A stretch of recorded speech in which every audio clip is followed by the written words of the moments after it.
grocery haul. But then you catch a whiff. Something sharp, sour, unmistakable.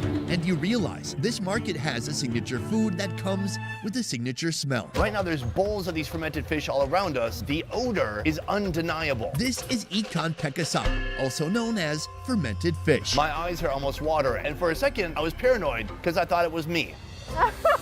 And I'm only contributing about 30% to the overall odor right now in this area. How did you get into this industry? She started it in 2018. It was her mother-in-law, and her mother is basically a family business. Before you tell me more about this food, I need to confess something to you. A few months ago, I was in Kuala Lumpur, and we were making a video about the worst-rated foods in all of Malaysia. This is one of the foods that came up as one of the worst-rated foods. In Malaysia. In Malaysia, but I think it works for Indonesia too. So one of the reasons I'm excited to try this today is to find out if it really does have that bad reputation or it's misunderstood. Everyone likes it, at least from here. Because when people don't have appetite to eat, they try to change the other food. And this is one of the options to open that appetite. To make them more hungry. Yeah. Interesting. Yeah. The fermentation starts with a humble river fish caught nearby. Miss Tati usually buys it pre-salted to save time. Then it's cleaned and coated with ground toasted rice. And that's it. From here, the last remaining ingredient is time. Back then, the pilgrimage Muslim go to Mecca, and it takes months to arrive there before the airplane exists. So they need to bring food on the way to Mecca, for months. So they brought this. So it goes way back. Way back, yeah. Okay. Do you want me to? All right. I don't mind. You don't mind? Okay. I'm used to it. Ah, it's not bad when you're up close. Well, and this must not be that smelly of one. Maybe I'm just smelling the sidewalk, to be honest. This fish that you see here, they made it today. Okay, so what's your oldest fish here? 4 days. Oh yeah, it's more sour. It definitely has a more fermented quality to it. The more days you put it in room temperature, the sour it gets. But if you put it in the fridge, even longer, maybe it takes months. The best one is the 2 days or 3 days, pakasam. I'm gonna do something special for us. I'm gonna find the absolute oldest fish that I can for you and I to eat. Yeah, hopefully you will. All right, let's give it a shot. With our special ingredient in hand, I'm heading to a nearby restaurant that knows its way around rotten fish. Here, the owner starts simple, with the 1-day-old fermented fish. First, it's deep fried, long and strong until it's cooked all the way through.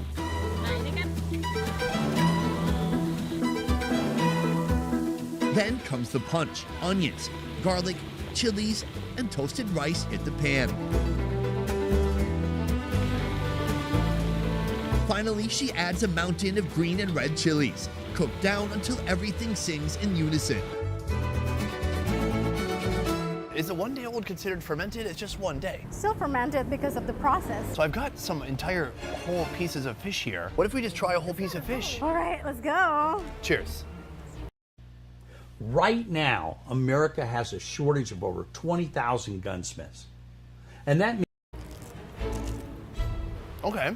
It's a little fishy, it's slightly sour, you get some of that toasted rice, and then insanely salty. There's certain foods out there that are, it seems like a food, but really it's kind of like half food, half seasoning, and you're supposed to pair it with rice. Is that the purpose of this food? Should be with rice. I usually just eat it like this. Okay, so you got one micro piece of fish. And then you eat it.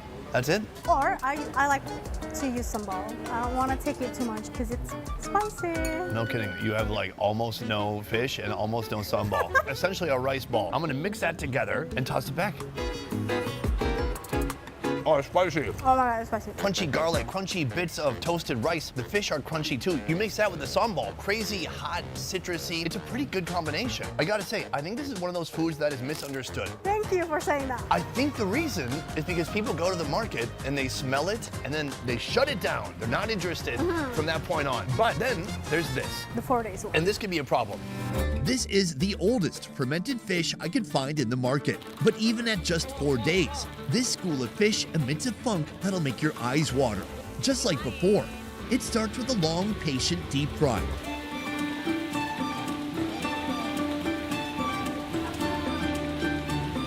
Then garlic, onion, and a serious handful of green and red chilies. Same fish, same method, but the result is day and night.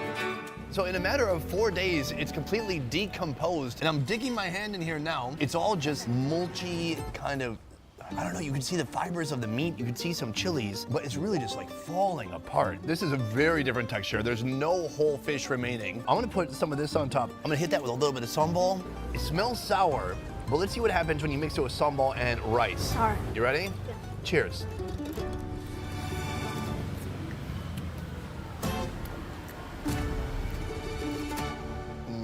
What? Is it less salty? Less salty. It's very sour. Excuse me, what happened to my voice? What would you compare that to? Old milk? I don't know how old milk tastes like. You never just like grew up poor and then opened the fridge and then slammed milk and then you spit out chunks? That never happened to you in your whole life? All right, well, we don't all grow up the same. The more I eat it, the more I kind of like it, to be honest. It's like chewing tobacco almost. So have you ever had the 4-day-old fish like this? Yeah. This one, or even older. Is this something you would eat voluntarily when you're not on a food show? Yeah. Between these two, this one I'm iffy on. I feel like this one I need to get to know more. It's kind of an introvert, but it's weird and a little greasy and it might shoot up the school, but I want to be friends with it just in case. All right. Wait, what? Indonesia is an interesting country because this is the country with the biggest population of Muslims anywhere in the world. I just came from the country of Afghanistan, and compared to Afghanistan, here it's like Islam light. You consider yourself Muslim, yes? Yeah, I am Muslim. But you could never dress the way you're dressed right now in Afghanistan where they're practicing Sharia law. And no woman, even a visitor, could go outside without their head being covered and long flowing clothes. Where is the intensity of Islam here in this country? I know the rules that it's totally forbidden for me not to wear a hijab, but also there is a choice that you can take. We do have a law in Islamic, but the Sharia law doesn't apply into the government law.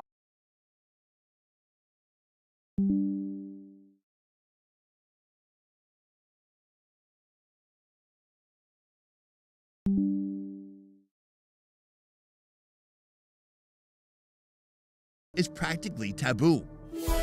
Mega. Yes, I'm Mega. M-E-G-A? Yes, It's a cool name. thank you. Thank you for inviting me to your village.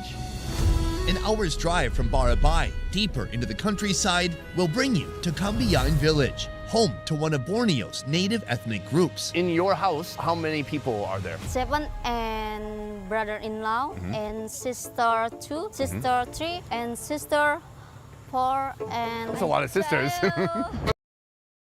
You, just you, building your app on base 44. Describe it. Meet the Maritus Dayak, who have called this island home for at least 3,000 years. They've got their own dialect, customs, culture, and even their own set of laws, meaning Islamic rules don't apply here. I notice your village has so many pigs, but the pigs stay here. Yes, stay here. They don't run away. No. Why? People eating in the pig. Because people eat the pigs? Yes. For me, even more reason to leave if I'm a pig. Yes. I'm saying, why do the pigs not run away? Because I give to the food and the pig. And Dayak, the close the nature. Living with nature. Yes. There's some nature right there. It's just a dog, I Dog. guess. Eat the dog? No. Okay, just checking. I'm just checking. Okay. Let's go. Dayak is a broad term that covers over 200 river and hill-dwelling tribes. The ones we're visiting are the Dayak Pitap. At their core, they're cultivators, living off the land, not just to survive, but to sustain a way of life through farming, foraging, and when the need arises, hunting and fishing.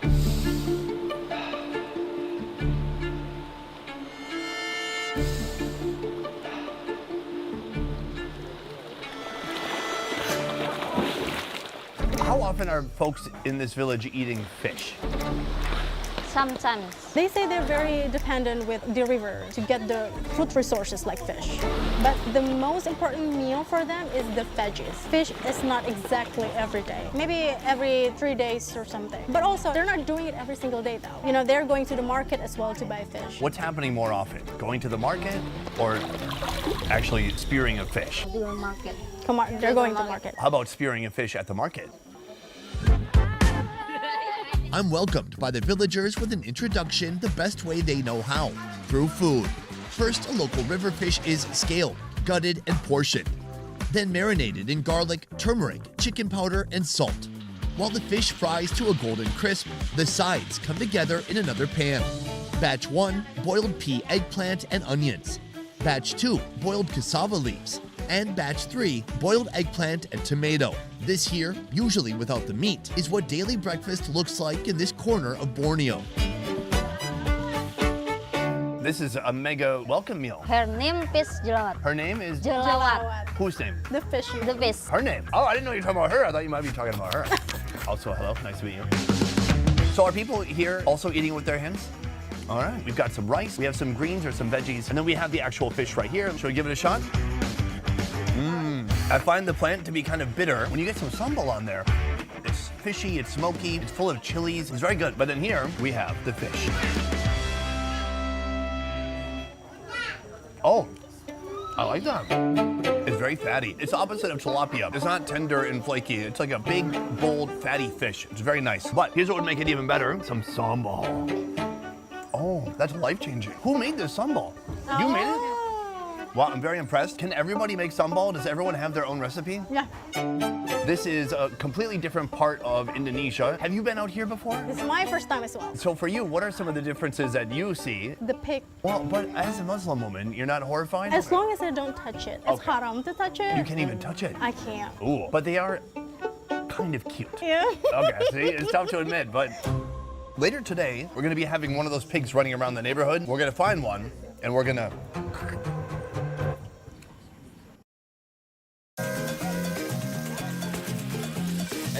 Lidl is niet alleen de goedkoopste in groente, fruit en brood, maar ook in vlees. Deze week extra goedkoop paprika mix, 500 gram voor maar €1,29. Lidl, je verdient het. Koen zit niet in zijn comfortzone. Het is zijn lichaam, getrimd met zijn gebruikelijke scheerapparaat en nu erg geïrriteerd. Volgende keer, Koen, probeer de nieuwe Gillette Labs Body. Onze veiligste bodytrimmer technologie. When is the last time folks in this village slaughtered a pig and ate it together? November sama Desember 2024. Last year. They slaughtered a pig in a special occasion, maybe for the ceremony or some rituals. The last time they did it was on December for the harvest time, and then the November as well. So they don't eat that every single day.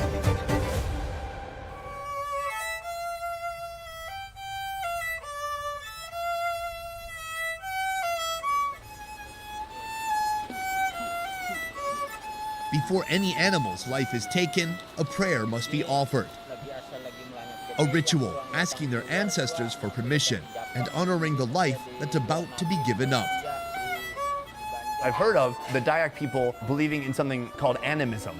But what does God mean to you? Kami Dayak Kaharingan ni. He has the religion called Kaharingan. He said, we do believe in God and we have really, really close, tight relationship with God.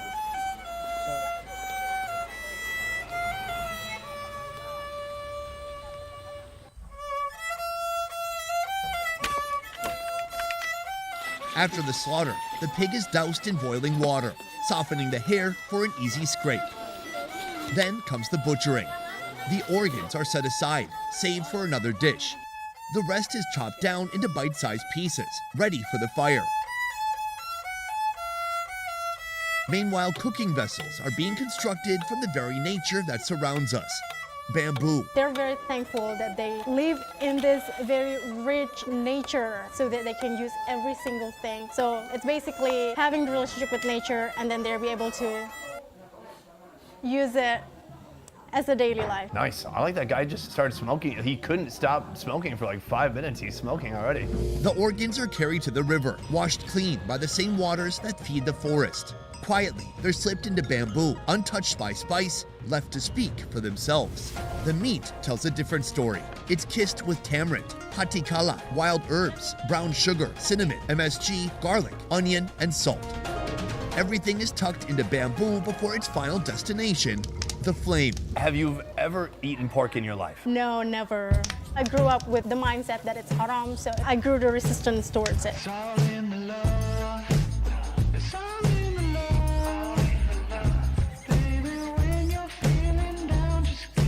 Take a big whiff. Yeah, oh my God, it smells really good. The first time they pour it from the bamboo, I was like, wow. I'm gonna lose about 20% of my audience after this. Well, I'm not eating it. Not yet. No. Joining me, Mega's relatives, Hassan, Amat, and Abidin. There you go. All right, thank you.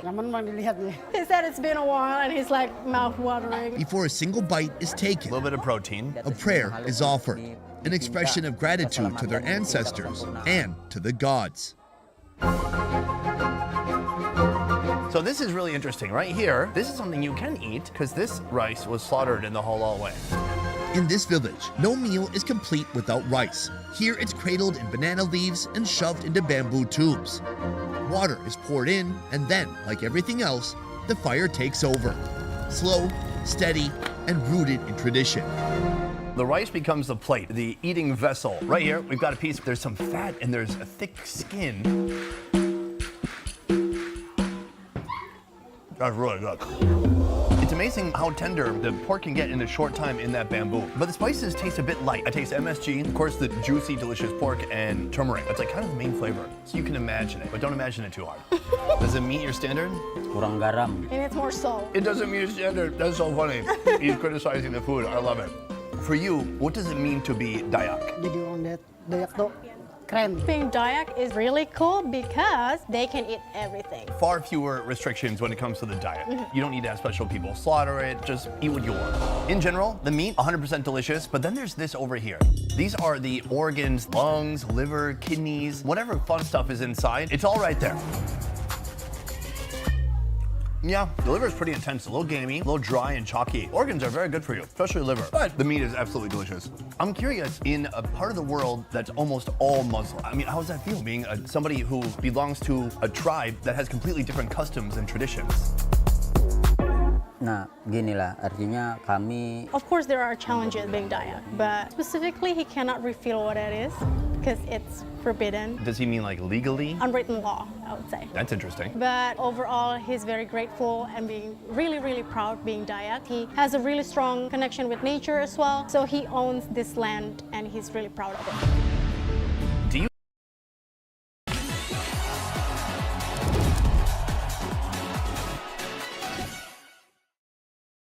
Alle tanden verdienen een perfecte reiniging. Alleen Oral-B-IO roteert en microvibreert om te reinigen waar andere tandenborstels niet bij komen. De poetsdruksensor beschermt tegen te veel druk. Voor 100% schonere tanden en beter beschermd tandvlees. Het meest gebruikte merk door mondzorgprofessionals in Nederland. know anybody who is Dayak who converted to Islam? Tapi pigangan. There are a lot of Dayak people who converted to Islam because they don't interfere with their kids or other family members, whether they want to be Christian or Muslim. They really give them their own choice. The number of the people is decreasing. But even though they converted to Islam or they're converted to Christian or any other religion, they're still Dayak by blood.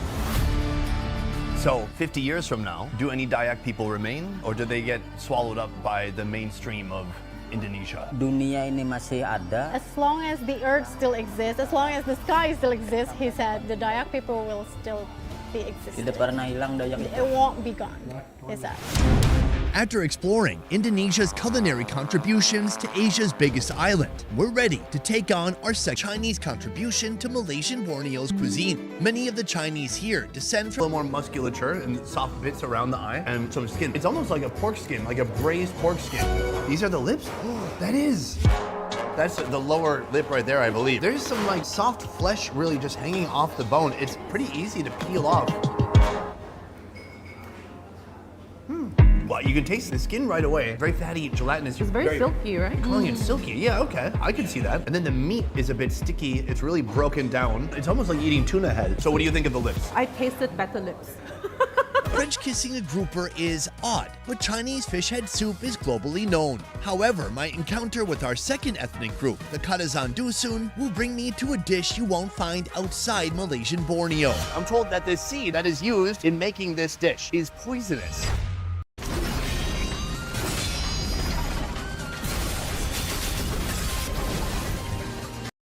Let's back up a little bit. I want to talk about Borneo because we just came from Indonesia. Indonesia is like most of Borneo. It's like 77% or 72. It's in the 70s. Malaysia, second biggest. I'm in Sabah, one of the two states that form Malaysian Borneo. Although it only occupies only 26% of the island, this patch makes up 60% of the country's total land area. and it's locally known as East Malaysia. Most of West Malaysia, they have never traveled to East Malaysia. Most of them, they will think that, oh, we are still living by the river, using elephants as our mode of transportation. If you guys travel by elephant, that would be amazing. Exactly, right? They should be jealous. Elephant rides may be in the past, but East Malaysia is still less urbanized than the mainland. Here in Sabah, the mountains and coastlines split work between farmers and fishermen. Unlike mainland Malaysia, where Malay, Indian, and Chinese communities dominate, Sabah is home to more than 30 tribes. In Sabah, we can have multiracial people sit on a table. Even if the restaurant they serve pork, it's fine. Whereas West Malaysian Muslim people, they are very conservative. Here, the Malaysian Chinese make up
around 10% of the population, while Audrey's people, the Kadazandusu, account for over 30%. Not only are they the largest ethnic group here, but they're also among the earliest inhabitants of Borneo, with a rich culture that gave birth to something special. Bosu. It has a very distinct funky smell. It sounds kind of extreme. It has tangy flavor, yeah. But I've never eaten that before. Well, how come you've never tried it? Because it's an acquired taste. Let's go find out. From Kota Kinabalu, a 1-hour. Have you considered going through the UCC process and taking back control of your straw man? If you know what I'm talking about, then you already know more than 99% of people about the Drive takes me to a humble roadside spot where Mary serves up some of the most authentic bosu, also known to some as rotten fish. Is this a food that's commonly loved by everybody here in this region? Among the locals in certain areas, definitely. But in the urban areas, it is an acquired taste. What makes this an acquired taste? It is uncooked fish. It's raw. Long before the refrigerator was a thing, the Kadazandusun invented bosu to preserve their protein. After cleaning, the raw fish is mixed with salt and ground pangisi. I'm told that this seed, if not cooked, can be toxic. Yes, you can get indigestion or stomachache. So why is it important to use this seed? The pangi is basically the activator to break down the proteins for the fish. When they extract the seed, they have to put it in the river for a few days so that it washes away whatever remaining toxin. And then after that, we dry it and smoke it. Pungi seed is the activator, salt brings out the flavor, and cooked rice plays the role of yeast. Together, the mixture is sealed away in a container. Open it after a month, and you get this. It smells not good, but the taste is... I love your honesty. It smells not good. Can I tell you a story? One time, my dad had a refrigerator just full of meat, but I had to unplug it so I could plug in my computer and do my little rap song. I forgot to plug back in his refrigerator. All the meat went bad. Later, we opened the fridge and we were hit with a wall of smell that smelled sour and rancid, and it smelled like that.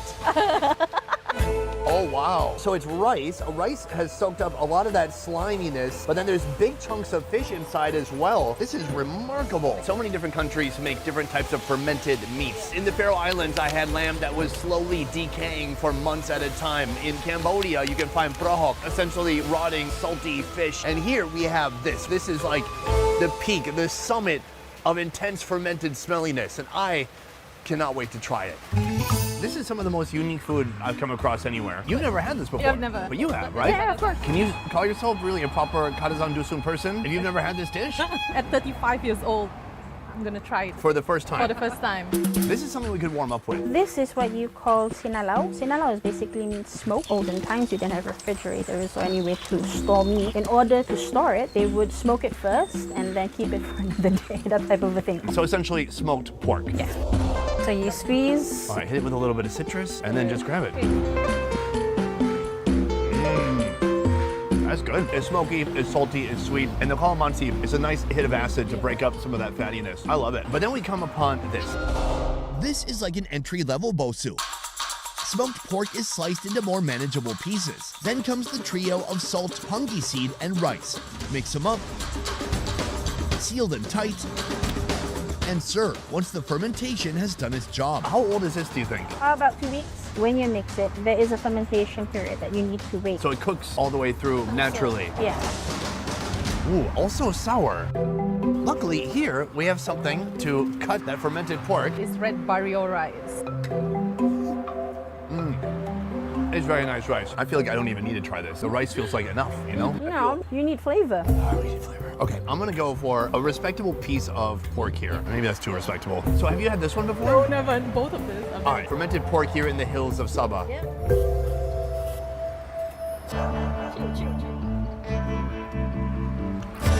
It's not so bad. I'm trying to chew, it's hard. It's not so bad. It's actually really good. good. It's just that, yeah, you got a big chunk. It's so sour. It's just an intensity and a type of sourness that you could only get from rancid old meat that I've never experienced anywhere else before. And that taste, it just clings to the inside of my mouth. Part of me wants to eat a little bit more. Mind-blowing. It's like when somebody gets a tattoo, it hurts, but then after it's done, maybe I want that pain again.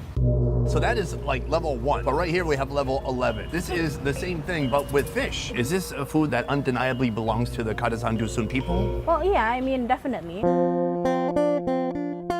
The Kadazan Dusun settled in northern Borneo some 5,000 years ago and now number over 700,000 in Sabah. They're made up of two closely related ethnic groups, the Kadazan and the Dusun.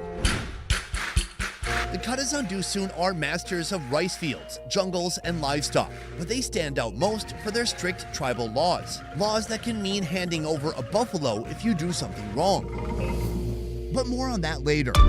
Right now, this rotten, meaty treat is waiting for me. Can you give it a big whiff? I can still, it's fine. This smell it's all right. It smells like something you would clean your bathroom with. It has almost like a chemical kind of burn to it as you like sniff ammonia? it. Ladies, cheers.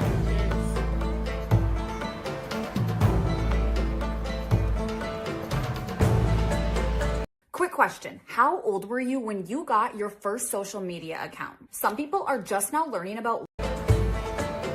Wow, that is rancid. Oh, wow. It's really like the liquid on the bottom of a dumpster. That sour liquid on a hot day in the summer. I'm not trying to be mean, I'm just trying to be accurate. It's cheesy at the end, too. It's like the intensity of blue cheese times 1,000. Oh my God. That's the closest I've came to crying and gagging in the last 5 years. What we do is, when you have smoked pork, you have this as a flavor enhancer. Oh, yes. No, now I get it. So you eat these two together. You have to eat it all together. This isn't a palate cleanser, it's a palate obliterator. This destroys your palate, then you come back to the pork and you're like, oh my God, this is even better.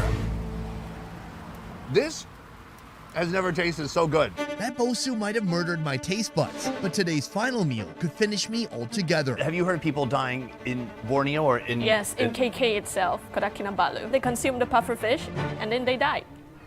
But before that deadly dish, I'm making time to explore the Kadazan Dusun people's most unusual tradition, forcing wrongdoers to surrender their buffalo as punishment. In this remote Kadazan Dusun village, justice doesn't come with handcuffs, it comes with hooves. In this land, a native court can rule that a buffalo must be surrendered or even slaughtered to settle a serious offense. Later, I'll be speaking to a native court judge about what types of crimes could lead to this extreme consequence. But for now, we've got work to do. To welcome the judge, my Kadazan Dusun hosts bring their best buffalo recipes. As the men carve up the meat, I take a walk to the place where disputes get settled. Behind me is a native court, a place where disputes are settled among members of the Kadazan Dusun community. Here, it's possible that you may have done something that was legal according to Malaysian law, but according to these guys, is not okay. Example, lawyer Marcel Jude called a local pageant a cattle show. Was his joke kind of hilarious? Yes, but that doesn't matter. It upset a lot of people from the Kadazan Dusun community. 20 NGOs sued him in native court for breaking custom, and then he had to settle by paying 7 buffaloes as compensation. The meaning behind this traditional law will soon be revealed in our meeting with the judge.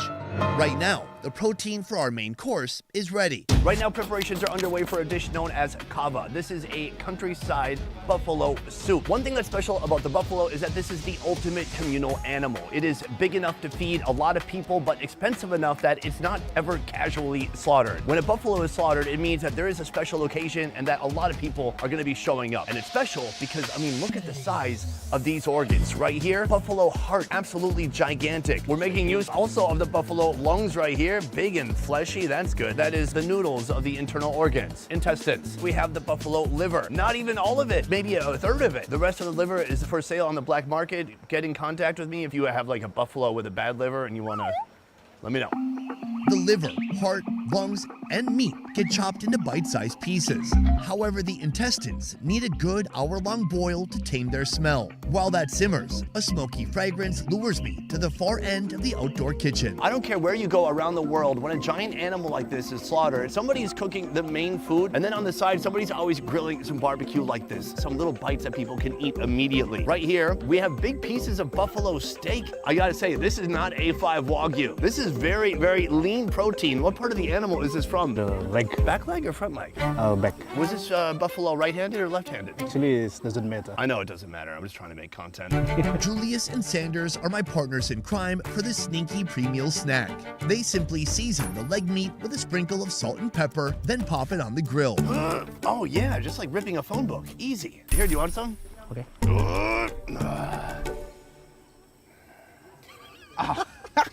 Thank you. Can I say something weird? It tastes like buffalo. Sure it does? No, but like, it tastes like how the buffalo smelled. Like the buffalo that's coming out from the muds or something? Yeah. Actually, yeah. It's not a bad flavor at all, but it has a little bit of buffalo gaminess. It's meaty. It's not Japanese A5 Wagyu. It's not fatty. There's no intramuscular fat. It's pure protein. It's pretty intensely cooked, but it's still a nice flavor. Have you heard of this idea that if somebody commits a crime, they might have to pay by providing or slaughtering a buffalo? What is the worst offense you've heard of? Child out of marriage, like that. And then whose fault is that? The man or the woman or the child? I think mostly the man. Girls never wrong. Don't tell my wife that. Or my daughter. If you're gonna talk justice, you better bring a native court judge into the conversation. As the organ soup hits the table, I'm joined by Judge Charles, Sylvius, a former judge, and Marcellus, an NGO activist. Sir, put her there. I heard you're a judge, and I'm trying to get closer to more influential people. So my understanding is that if you're in this community, your life is kind of run by two sets of laws. There are the civil laws, which govern every Malaysian person in the country. But then in this community, there's a kind of a different set of communal laws that people here must adhere to. Yes, it's very true. The native court has been established since the British colony era. Nearly a century before Sabah joined Malaysia, the native courts were already handling disputes among the indigenous communities here. Today, they're still recognized by Malaysian civil law. Ignore their ruling, and you could be facing an even bigger fine or even jail. Compared to that, handing over a buffalo doesn't sound so bad. When you are penalized with one buffalo, that buffalo is not to be kept alive. It will be slaughtered and eaten by the people who are affected in that case. Oh. After you are being penalized, you admit you have made mistake, then we're supposed to eat together, we made peace so that we can live. After all, it is hard for you and I to sit across from each other at a delicious meal like this and still harbor resentment. Yes. Right here, we have some buffalo. I tried this already, but I was ripping the whole steak and I didn't have any sauce. I was told the proper way to eat it is for them to cut it up and then to dip it in this sauce right here. I'll have one. It's different than a typical soy sauce. It's very salty and a little sweet too. It's a nice combination with the beef, the steak. Well done. Do you like that? Oh yeah. Yes. It is incredibly lean, but somehow it's still delicious. I still like it, especially after it cools down like this. Now earlier, I saw a bunch of the organs that were going into this. This is the kava. Kava is the Kadazan Dusun's go-to dish for mending bonds.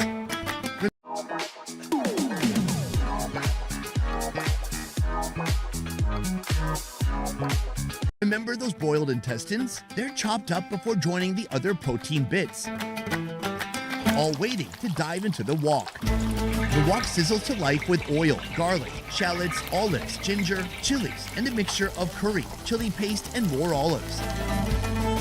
The chef gives it a good stir, then adds a splash of water, a spoonful of salt, and another spoonful of MSG for good measure. Next, he loads the wok with lemongrass, intestines, buffalo meat, liver, heart, and lungs. He adds more water to submerge the protein and let the soup simmer to the desired tenderness.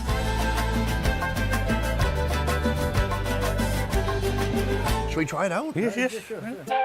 The most noteworthy thing I think would be the broth. It's just full of delicious spices. It smells amazing. And then every organ in this animal is in here. Nothing is wasted. Nothing is wasted. All right, I'm gonna try some of this intestine. I'm gonna start big and bold. I taste lemongrass. It's all spicy. Oh, and that broth.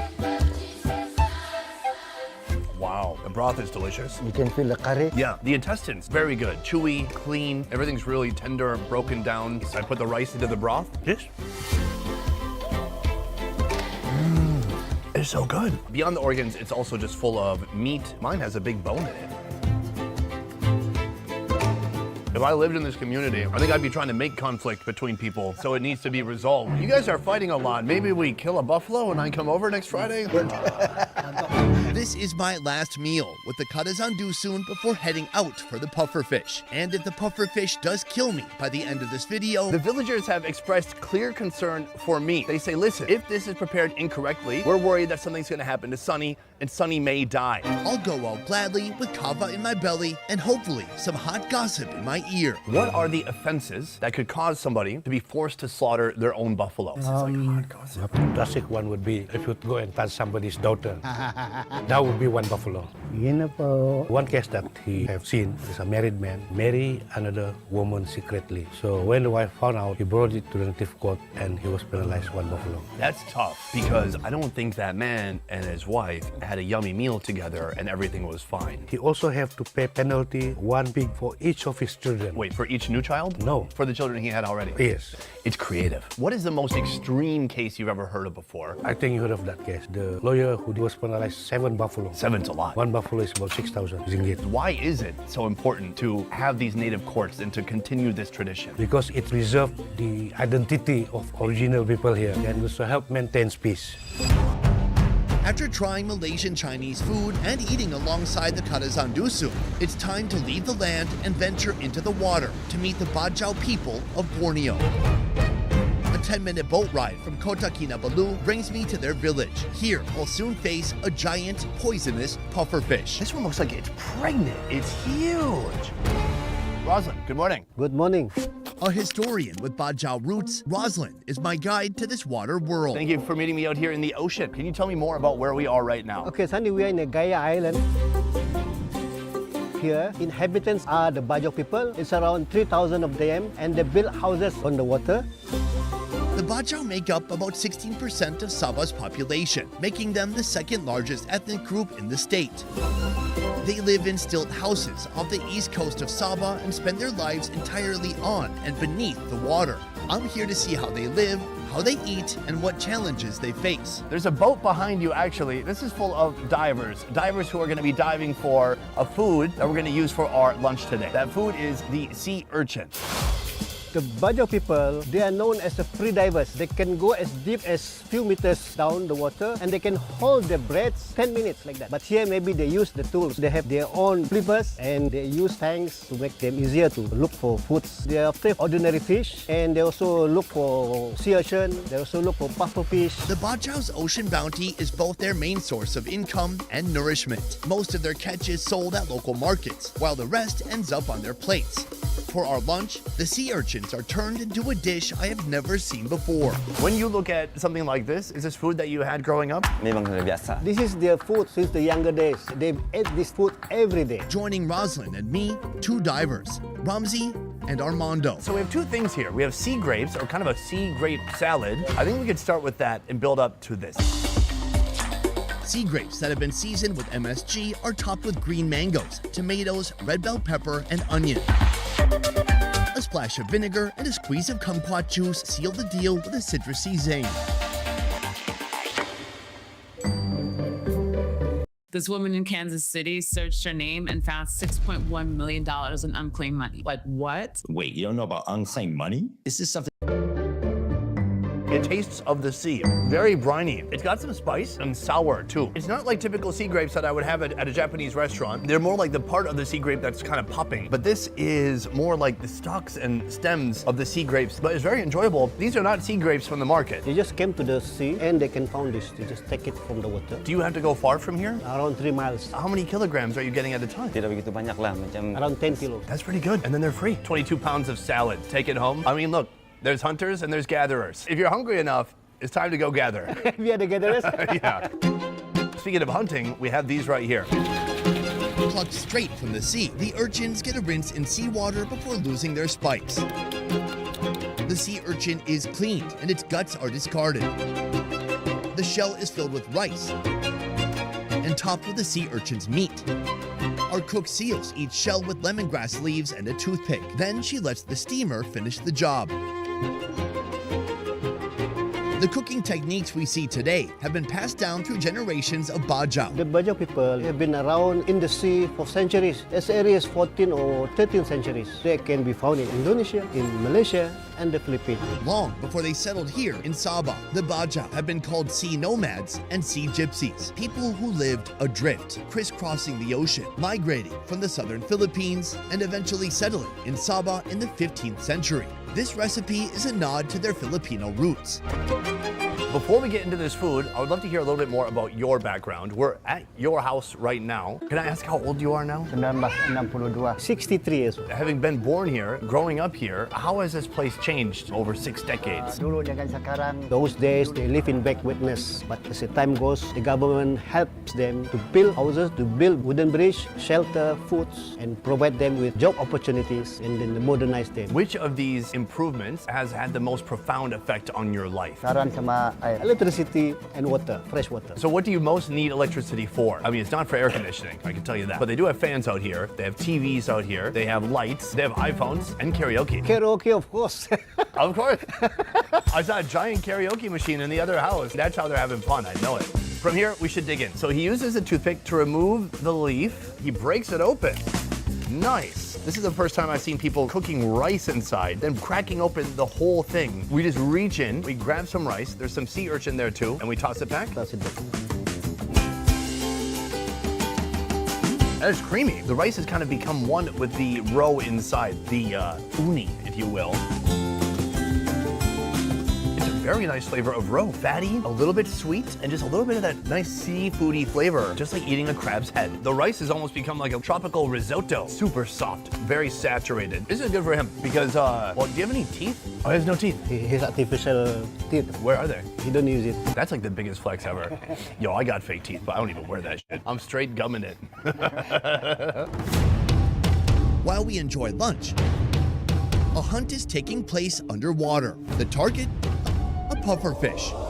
For the Bajau, this is just another day in a life dictated by the sea. And on this day, even a pufferfish that could kill a villager is still seen as too valuable to throw back. So I find this village to be fascinating, and that is because from this village, you can see the mainland. You can see hotels, resorts, buildings. Meanwhile, here, it's like a completely different world. It has its own little economy. There's kind of everything here. I mean, I've seen mosques, there's schools, fresh water. How does that work? Here, the government did build a pipe from mainland to supply water here. What about if you need some soda, sugar, salt, oil? They have to move to the city to buy. It's important to have a boat. Because it's your only connection to the mainland. It's your lifeline. The way of life out here is different for so many reasons. Some of the reasons are just how people live logistically on the water in these houses built on stilts. Some of the difference is in the food people are eating. Like the meal we just had, but also like the meal we're going to be eating soon. This is a meal composed of a poisonous puffer fish. The puffer fish is an iconic fish. Fish that are special for a particular reason. You see, these fish are poisonous. People die every year from eating this fish, and we're gonna see that fish now. Oh my lord, these things are gigantic. I've never seen puffer fish this big. Right now, he is picking up the smaller puffer fish very delicately because this one is full of spines. What I'm told is the spiky one is not poisonous. The only way it's gonna hurt you is if it spikes you in the water. So that is the smaller puffer fish, but let's take a look at this bad boy right here. This one looks like it's pregnant. It's huge.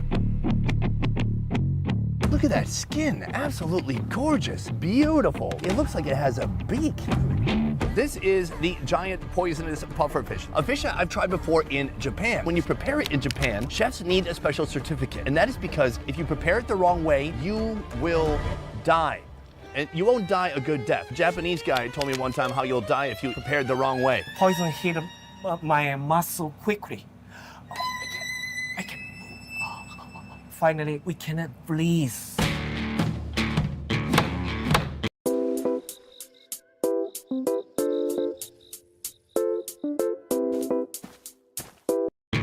With no formal certification and drawing on years of trial and error, Jenny-An prepares a pufferfish stew to end our journey in Sabah, a meal that could be my last. Right now we are inside one of the houses in the floating village.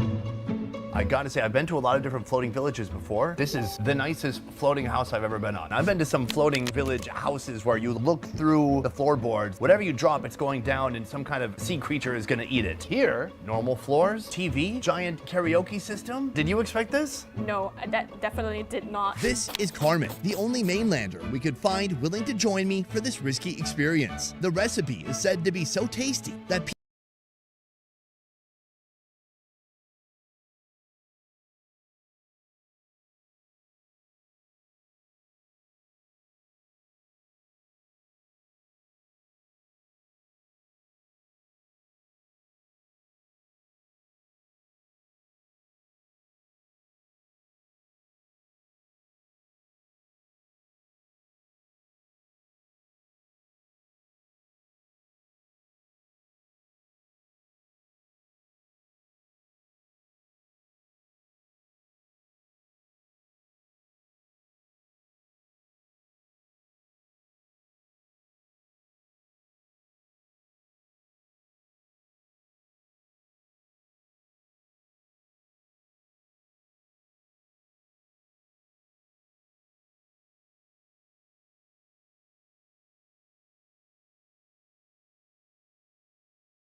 People gamble with their lives just for a bite. Has anybody ever eaten your cooking and then you never heard from them again? Dari bapak lagi, mama This dish has been passed on from generation to generation. So far, no one have died, not here in Gaya Island. Have you heard people dying in Borneo or in... Yes, in KK itself, Kodakinabalu. So what happened? They consumed the pufferfish and then they died.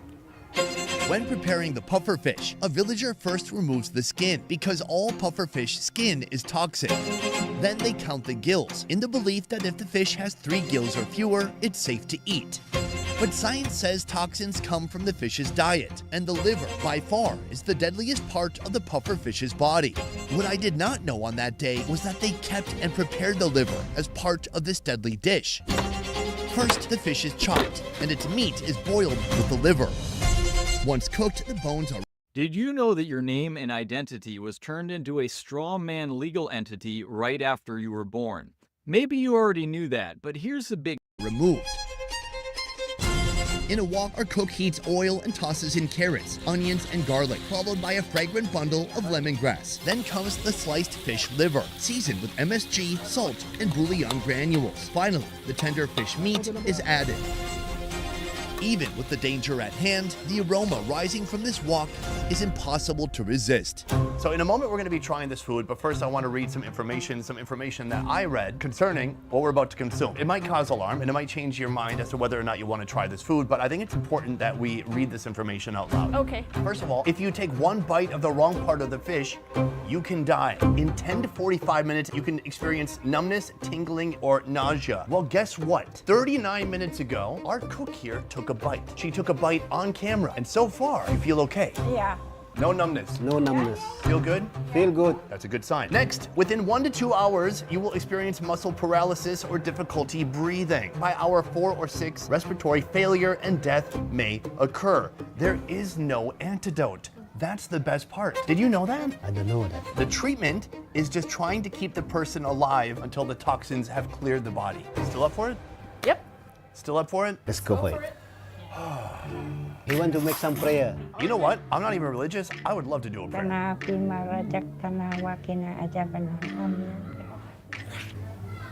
Amen. It's so fascinating because I've had pufferfish before, but it was only in Japan. I've never had pufferfish in my life. Wow. That's good. I'm not saying I would trade that bite for my life, but that is good. It's such a dense meat. It's almost like chicken. Yeah, it tastes like chicken. In Japan, what's fascinating is they would serve it sashimi style. There'd be very gentle flavors. Here, it's strong, it's salty, it's cooked all the way through. So you just put some ajinomoto to make it more flavor. And that's a Japanese seasoning. It's Japanese seasoning. So it basically is a Japanese preparation after all. As I'm taking more bites, I'm feeling something. Something feels off. I feel a little weird. A little weird? Like a little bit of flush kind of dizziness. Like I was sitting and I stood up too fast. A little lightheaded, a little bit dizzy, a little flush, like a little hot in my cheeks. You feel fine? I feel okay. You feel normal? I'm okay. When you eat this, do you ever feel a little dizzy or a little lightheaded? Yeah. Never. Looking back, that uneasy feeling was probably a sign that a small amount of pufferfish toxin had entered my body. I think I should stop. I feel a little scared. Wild pufferfish often carry tetrodotoxin, a deadly neurotoxin they absorb from their diet. Because of its lethal risk, Japan has banned the consumption of pufferfish liver altogether, whether wild or farm-raised. I must have been incredibly lucky to survive after 4 bites. I'm told that recently the government is interested on banning the consumption of pufferfish here in this part of Malaysia. How does she feel about the government trying to step in to stop this from happening? She feels sad if really the government want to ban this fish because it is a food that always been eaten by the people here. We have to strike the balance. We have to educate the people. We have to tell the people how to cook it. It's delicious. This food that passed on from generation to generation until today. Ma'am, thank you so much for sharing your expertise and your knowledge with us as we have this meal together. I don't yet know the consequences of eating this myself, but I'll find out soon. After touring Indonesian and Malaysian Borneo, one country on this island remains unexplored, a country that occupies the least land but accounts for the most controversy. Welcome to Brunei. With strict Sharia law on one side, if people were convicted of being homosexuals in this country, they could be stoned. And actually, legally, that is the case. And a royal family living in extreme luxury on the other, this is a country full of contrasts. Here, legally, if you are caught stealing, it is possible that one of the repercussions that you will face is having your hand cut off. I'm here to see what locals actually eat. It starts as a tree, then somehow that tree becomes food. From wild street foods powered by pungent condiments. This is the durian that's been fermenting for over a year. I'm gonna give it a bit of a sniff right now. To dishes that could start the next pandemic. Do you remember when COVID started and everyone blamed it on bat soup? Yeah, basically everybody blamed it on this. But before uncovering Brunei's more extreme side, I want to experience their everyday go-to breakfast. Good morning. Good morning. Thank you for having me into your home, which is also your restaurant. This modest kitchen is the birthplace of Brunei's fast food legend, nasi katok. It starts with rice, pandan leaves, and coconut milk, all simmered into a fragrant foundation for what's to come. All your ingredients is basically what we see right here. What is your special touch? My special touch is the sambal. The sambal. It starts in a wok, where oil mingles with a sambal base made from lemongrass, turmeric, fermented shrimp paste, and chilies. Then come onions, salt, MSG, and sugar. This sambal recipe has remained unchanged since the business began over 4 decades ago. The people who keep coming back here, why are they coming back? I think they like the taste of the sambal. I think it's addictive. It's kind of like flavorful crack. They feel good when they have it. 24 hours later, they get itchy. I need that sambal again. On a sheet of parchment paper, rice, egg, anchovies, and cucumbers pile up, waiting for the headliner, the sambal. Part of Nasi Katok's charm is its price, under $1 per pack, and it stays that way because Miss Lim sticks to one rule: takeaway only. But today, she's making a rare exception for me and my guest. Thank you for joining me. Amal. Thank you for having me here also. Amal and her sisters run Brunei Food Diary. Take the next step in treating your moderate to severe ulcerative colitis with Entyvio, the only gut-focused treatment for a local foodie Instagram. I'll meet the full trio later, but right now, it's just me, Amal, and Nasi Katok. Nasi means rice. Correct. What is katok? Katok means knocking. People usually order from this place by knocking on the window. So that's why it's called nasi katok. Oh, it's so good. I think she said in the kitchen something like sambal flavored crack. I can't remember if I said that or she said that. Flavorful crack. And my God, it is delicious. It's got some kick, it's very sweet, but it pairs so well with those anchovies. Crunchy, salty, but not fishy. Nasi Katok may remind you of Malaysia's iconic nasi lemak, but soon I'll discover some rare recipes you'll only find in Brunei. And he just ate the butt. But before that, I want to back up and talk to you a little bit more about Borneo. This trip has been all about learning more about Asia's biggest island. First, we started in Indonesia, which takes up over 70% of Borneo. Then we went to Malaysia, and now we are in Brunei, a place where the whole country fits inside of Borneo, in a very small country too. With an area of only 2,226 square miles and a population of about 400,000, Brunei is roughly the size of Houston, but with 5 times fewer people.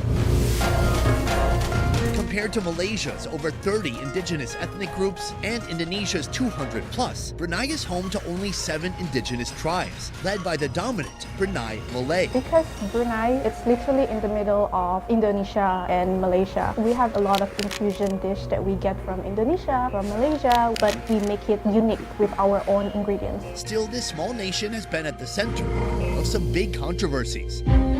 To some, it's a tax-free utopia. To others, it's a nation where strict Islamic laws cast a shadow over human rights. I'm here to figure out Brunei's true identity behind the headlines, starting where culture speaks loudest, the night market. If you want to very quickly become acquainted with the food here in Brunei, I would suggest coming here to this market, because every stall has something a little bit different, whether it's meat, dessert, or everything in between. Welcome to Gadong Night Market. This is the Roti John. Every country needs its own sandwich. In Vietnam, it's the banh mi. Here, it's this. Roti John starts with stir-fried garlic, shallots, and ginger, followed by ground beef. Coriander, cumin, and turmeric spices up the meat, while MSG and chicken bouillon offer extra umami. The beef is transferred to a cup, where it's mixed with 2 eggs receiving a beat down. This mixture is poured onto a hot grilled to form one giant omelet. Before the eggs fully set, loaves of bread are pressed on top, letting the heat fuse them together. Now, the build. A generous drizzle of ketchup, mayo, and cheese sauce. This is where most roti john recipes end, but here they add in this, fried chicken skin. Finally, fold the bread and send it out to impress the diner. In this case, me. Before we get into the actual sandwich, I do want to try this. This is the chicken skin.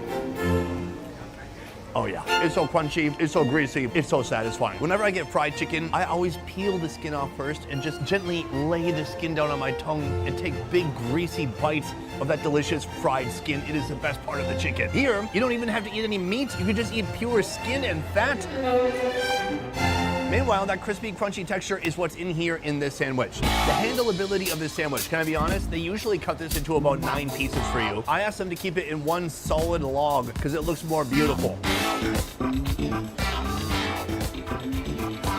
They maybe went too far with the sauce. It's a deadly amount of sauce, but I like it. It's super salty, it's warm, it's gloopy. You got the egg, a nice steamy omelet inside, a little bit of minced beef in there. Beyond that, we have the chicken skin, and that's what makes this sandwich different from other roti johns you might find in Southeast Asia. It hits the spot every time. Very satisfying. From indulgent fried chicken skin to more exotic protein options that I'll be trying soon. It's a chicken part I've never seen before, and I thought I knew everything about the chicken inside and out. Brunei's street food selection has plenty in store for the adventurous eater, but one thing you won't find is pork. With over 80% of the population practicing Islam, this place runs according to halal standards. Brunei got a lot of bad press in the year 2019, because that is the year that this country enacted Sharia law. Sharia law is a very strict law based on Islamic beliefs and traditions. At that time, you may have seen articles talking about if people were convicted of being homosexuals in this country, that they could be stoned. And actually, legally, that is the case. Under Sharia law, there's a whole host of things that wouldn't ordinarily be made illegal in other countries, but here, it is. Let me go through some. For example, here some criminal offenses include adultery, homosexual acts, leaving Islam, drinking alcohol, abortion, missing Friday prayers, or even close proximity between unmarried men and women. Here, legally, if you are caught stealing, it is possible that one of the repercussions that you will face is having your hand cut off. By the end of this video, I'll find out why Sharia law drives hundreds of Bruneians to leave this country every weekend.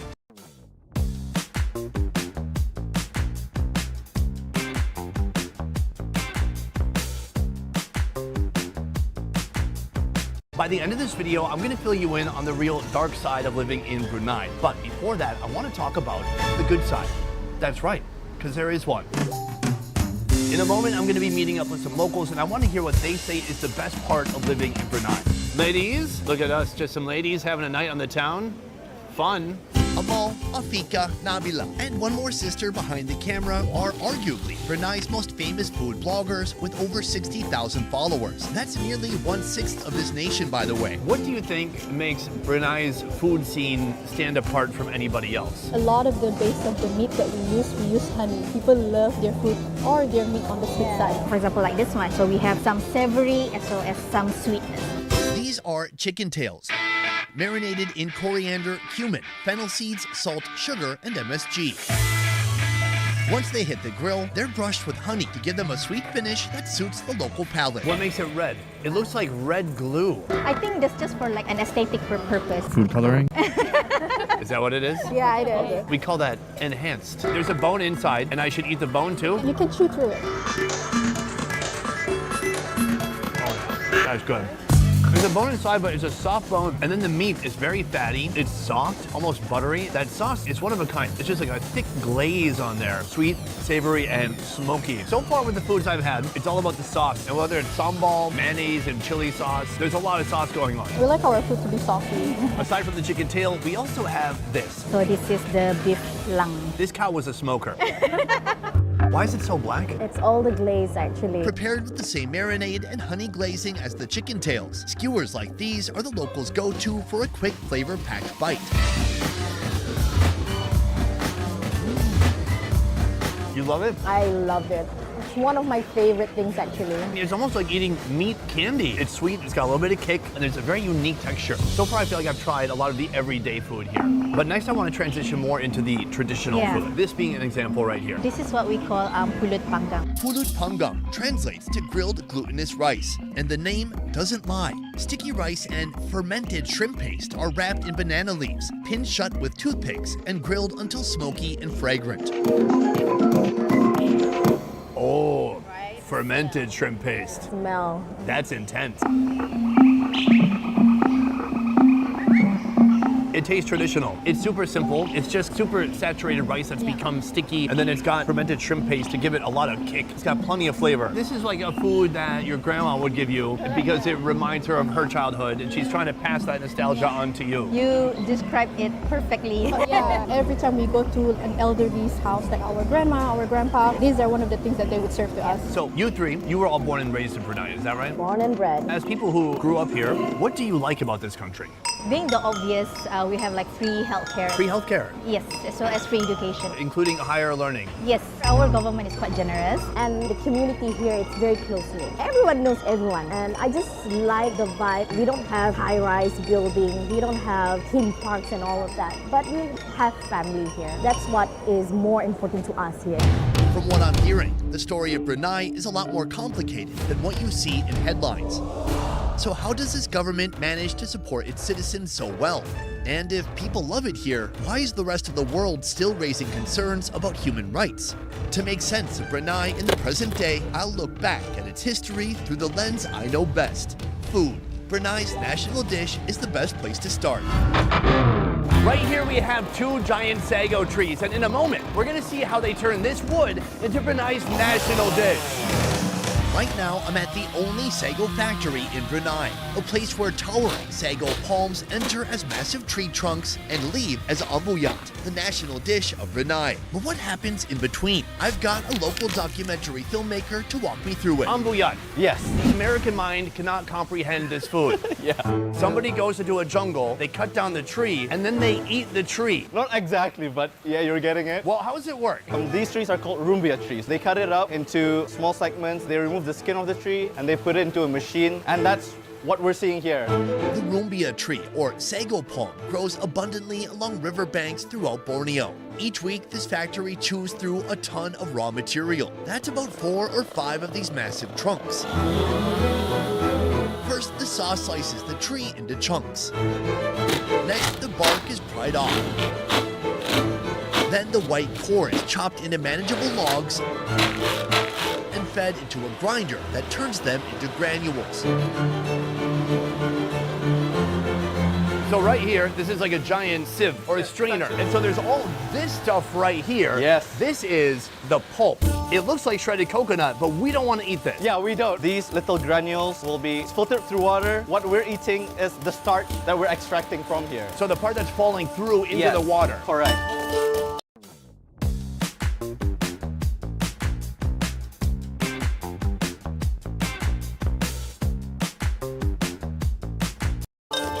Once collected, the starch gets several good rinses before settling down in large basins. There, it's left to solidify into a gluey-like substance. From here, it's just one step away from becoming ambuyat, which is one of this island's earliest indigenous carb sources. What's fascinating about this food being the national dish is I've seen a lot of the food so far in this country just at the night market, and nowhere did I see someone selling ambuyat. Correct. So why is this considered the national dish? So before colonialism, it's mostly the Dusun people. It's one of the 7 tribes in Brunei. They were very well known for using sago, not just to eat, but also to sell. It helped them to live daily life, but also economically. And after that, colonization came in the early 1900s, and then slowly rice came. Ambuyat actually became less popular in Brunei. In 1970, the government actually stepped in and they said, we need to appreciate more of our history, and they kind of like branded ambuyat as the national dish. Ambuyat's story is a strange one, a dish the government promotes as part of Brunei's national identity. Yet it's eaten so rarely that a single factory can supply the entire country. Soon I'll get to try this sticky wonder for myself. But before leaving the factory, I'm told this tree has a second source of nutrition.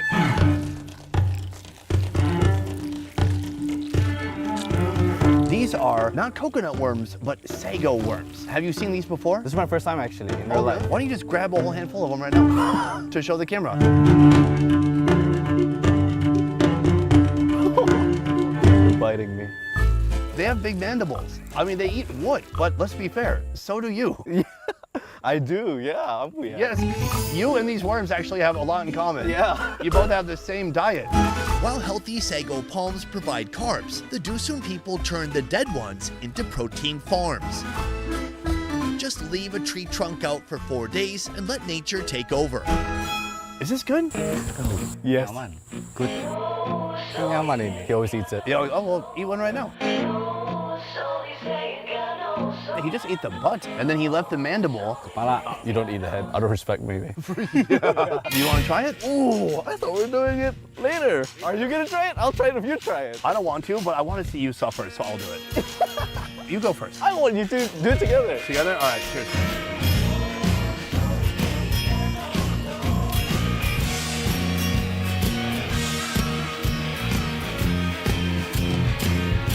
Okay. Pretty fresh.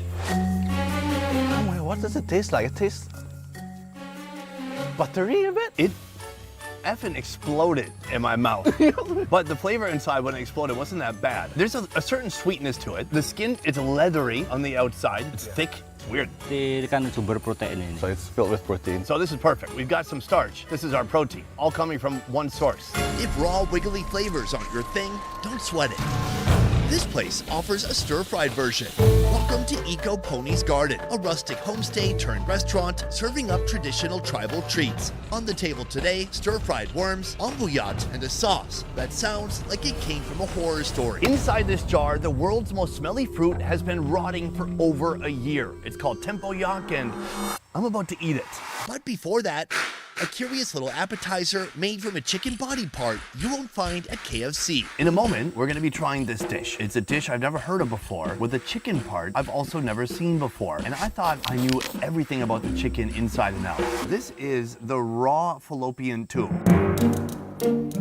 What I was asking the gentleman in the kitchen earlier, I said, how do we know this is not intestine? And he said, because it's not intestine. He's like, because eggs come from a different part, but guess what? The poop and the eggs, they all come out of the same cloaca. There's like 2 superhighways inside of the chicken, but with one exit. One is for waste and one is for delicious eggs. Right here, we have a combination of that fallopian tubing, and then we have these unlaid eggs.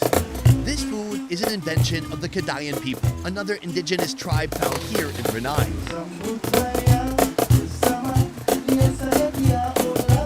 The recipe kicks off with oil, star anise, cinnamon, ginger, lemongrass, garlic, shallots, turmeric powder, and chicken fallopian tubes.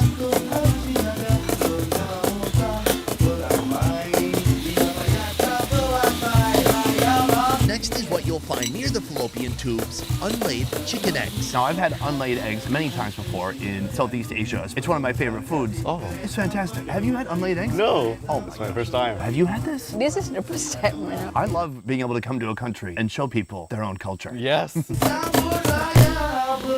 splash of soy sauce, a handful of dried jungle berries, and a pour of chicken stock finish off the dish. Let it simmer for 5 minutes and it's ready to enjoy.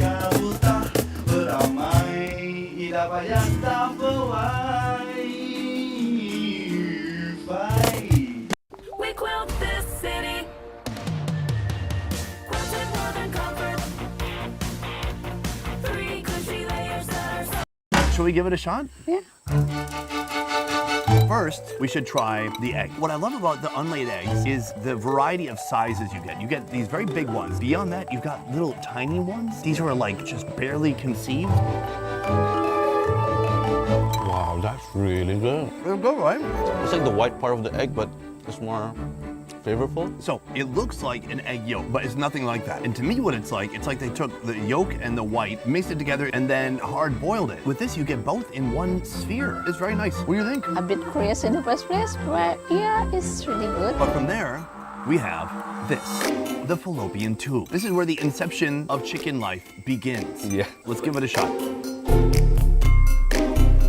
That's good too. It tastes like chicken. It's similar similar to intestine. A little chewy, a little fatty. It's really absorbed these flavors beautifully. Cinnamon, star anise. Can I mix it with the egg? You totally can. It's so good. I love your passion. I love how much you love it. From here, though, we're gonna step it up to the national dish. Now, we already saw sago get processed and turned into a powder form, but here, they're gonna be turning it into the final product that you and I are gonna eat with one of the world's most intense condiments, fermented durian, the tempoyak. Tempoyak only from the white durian. We don't use other durian. So white durian add the sugar, preserve a month or almost a year, then it's turned to be tempoyak. Some people they don't like it because the smell of the durian, when you ferment it, it's very strong smell. My men, right here, Brunei's national dish.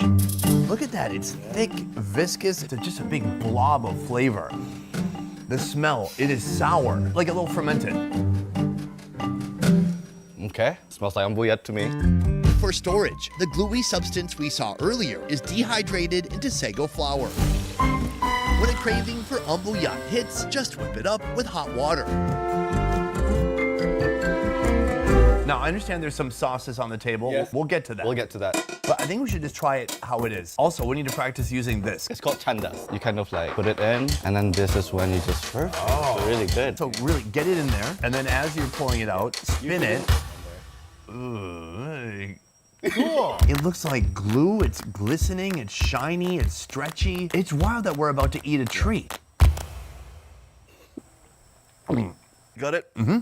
It's like you can chew it, but it's not doing a lot. And then even when you chew, you're getting like grains of sand or something. There's some granules inside. Yeah. Otherwise, it's warm, it's a little gluey, and then sour. It's like a canvas, but it needs something. Yes, it needs these. This is binjai. Binjai is essentially Bornean mango mixed with fermented shrimp and also calimansi. Yeah, it smells sweet, but it smells like fermented shrimp, for sure.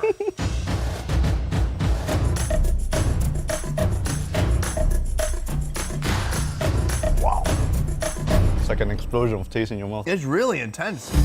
It's like 2% mango and 500% shrimp. The shrimp, yeah. Powerful fermented shrimp with a ton of kick. It's very spicy. It's super savory. I should just say salty. Yeah, going up my nose now.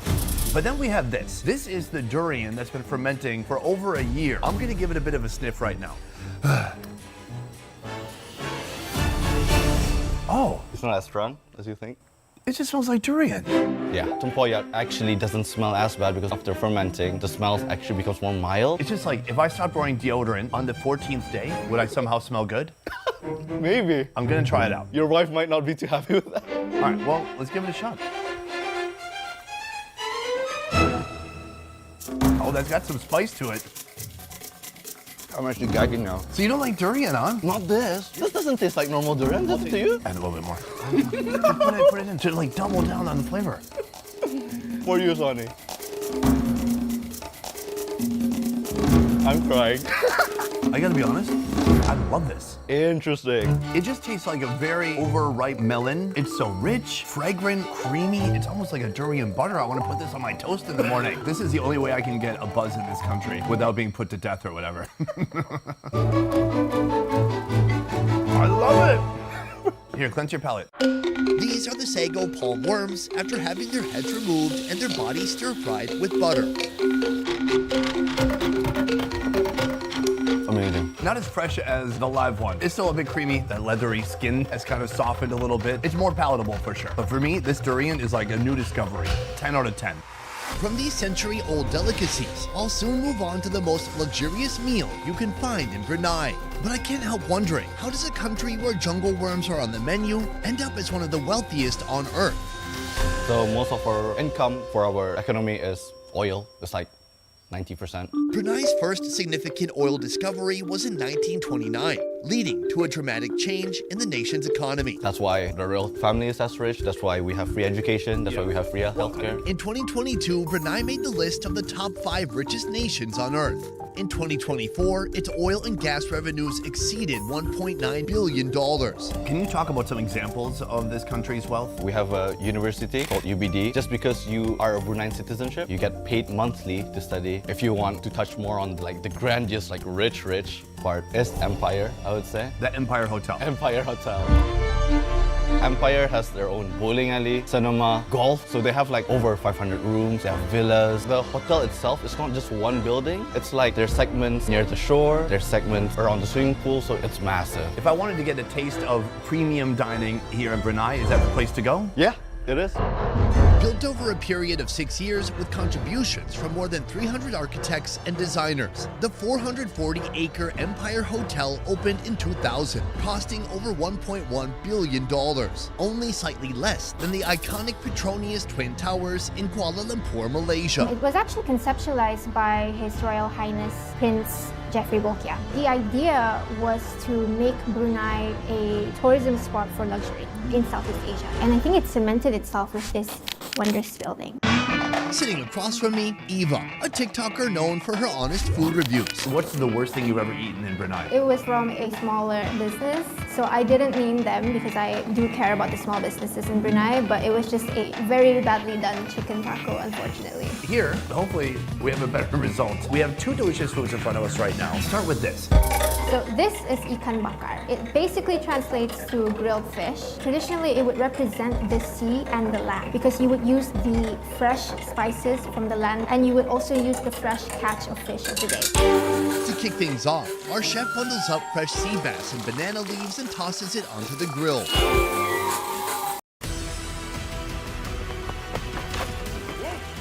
I can't do it!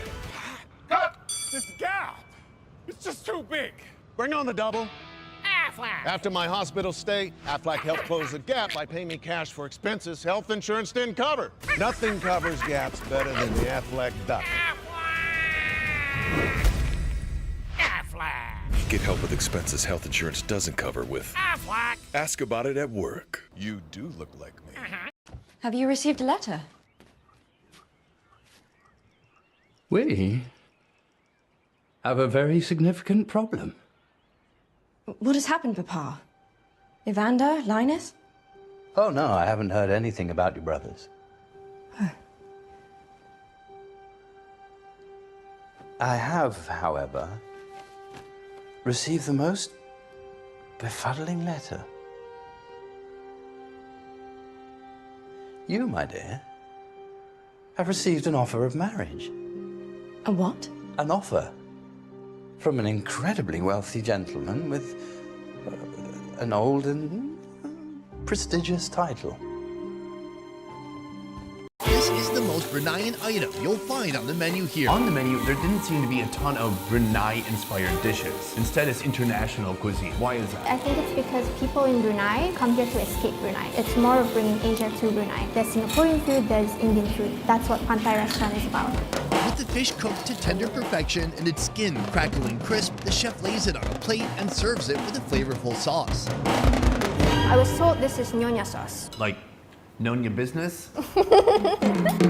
Nyonya sauce? It's not a sambal, though? No. It's just a type of sauce using a lot of spices. All right, that sounds like a very generic Asian. and vague thing to say. Very Asian What's in flavor. this sauce? I'm not sure how Empire has prepared it. Oh, that's a good point. This is their take. That's good. It's almost like a hot, savory, sweet jam. It's spicy, but it's so sweet. I noticed in Brunei, they love savory sweet flavor profiles. This is delicious. Soft, flaky fish, nice heavy skin, a little fatty, and then the sauce just brings it all together. Very sweet, savory, and just has a nice, well-rounded flavor. I like it. Meanwhile, here we have what I believe is the most expensive thing on the menu. This is the Java steak. Java steak starts with a tenderloin, seasoned simply with salt and pepper before hitting the grill. Java steak is the Indonesian take on a Western beef steak. Traditionally, they would use tenderloin and it's braised in a ton of spices, otherwise known as rempah. But Empire's rendition is being served with the sauce on the side instead of it being cooked together. So this is the most expensive thing on the menu here. How much is this? This is 38 USD. That doesn't seem that expensive. To you, but for us Bruneians, this is actually on the higher side. So this makes me wonder, what is the average price of a meal outside of a place like this? For the most part, it's about the 10-ish range. So when you're from around the world and you come here, our food seems cheaper to you. But for us Bruneians, this is actually on the higher side.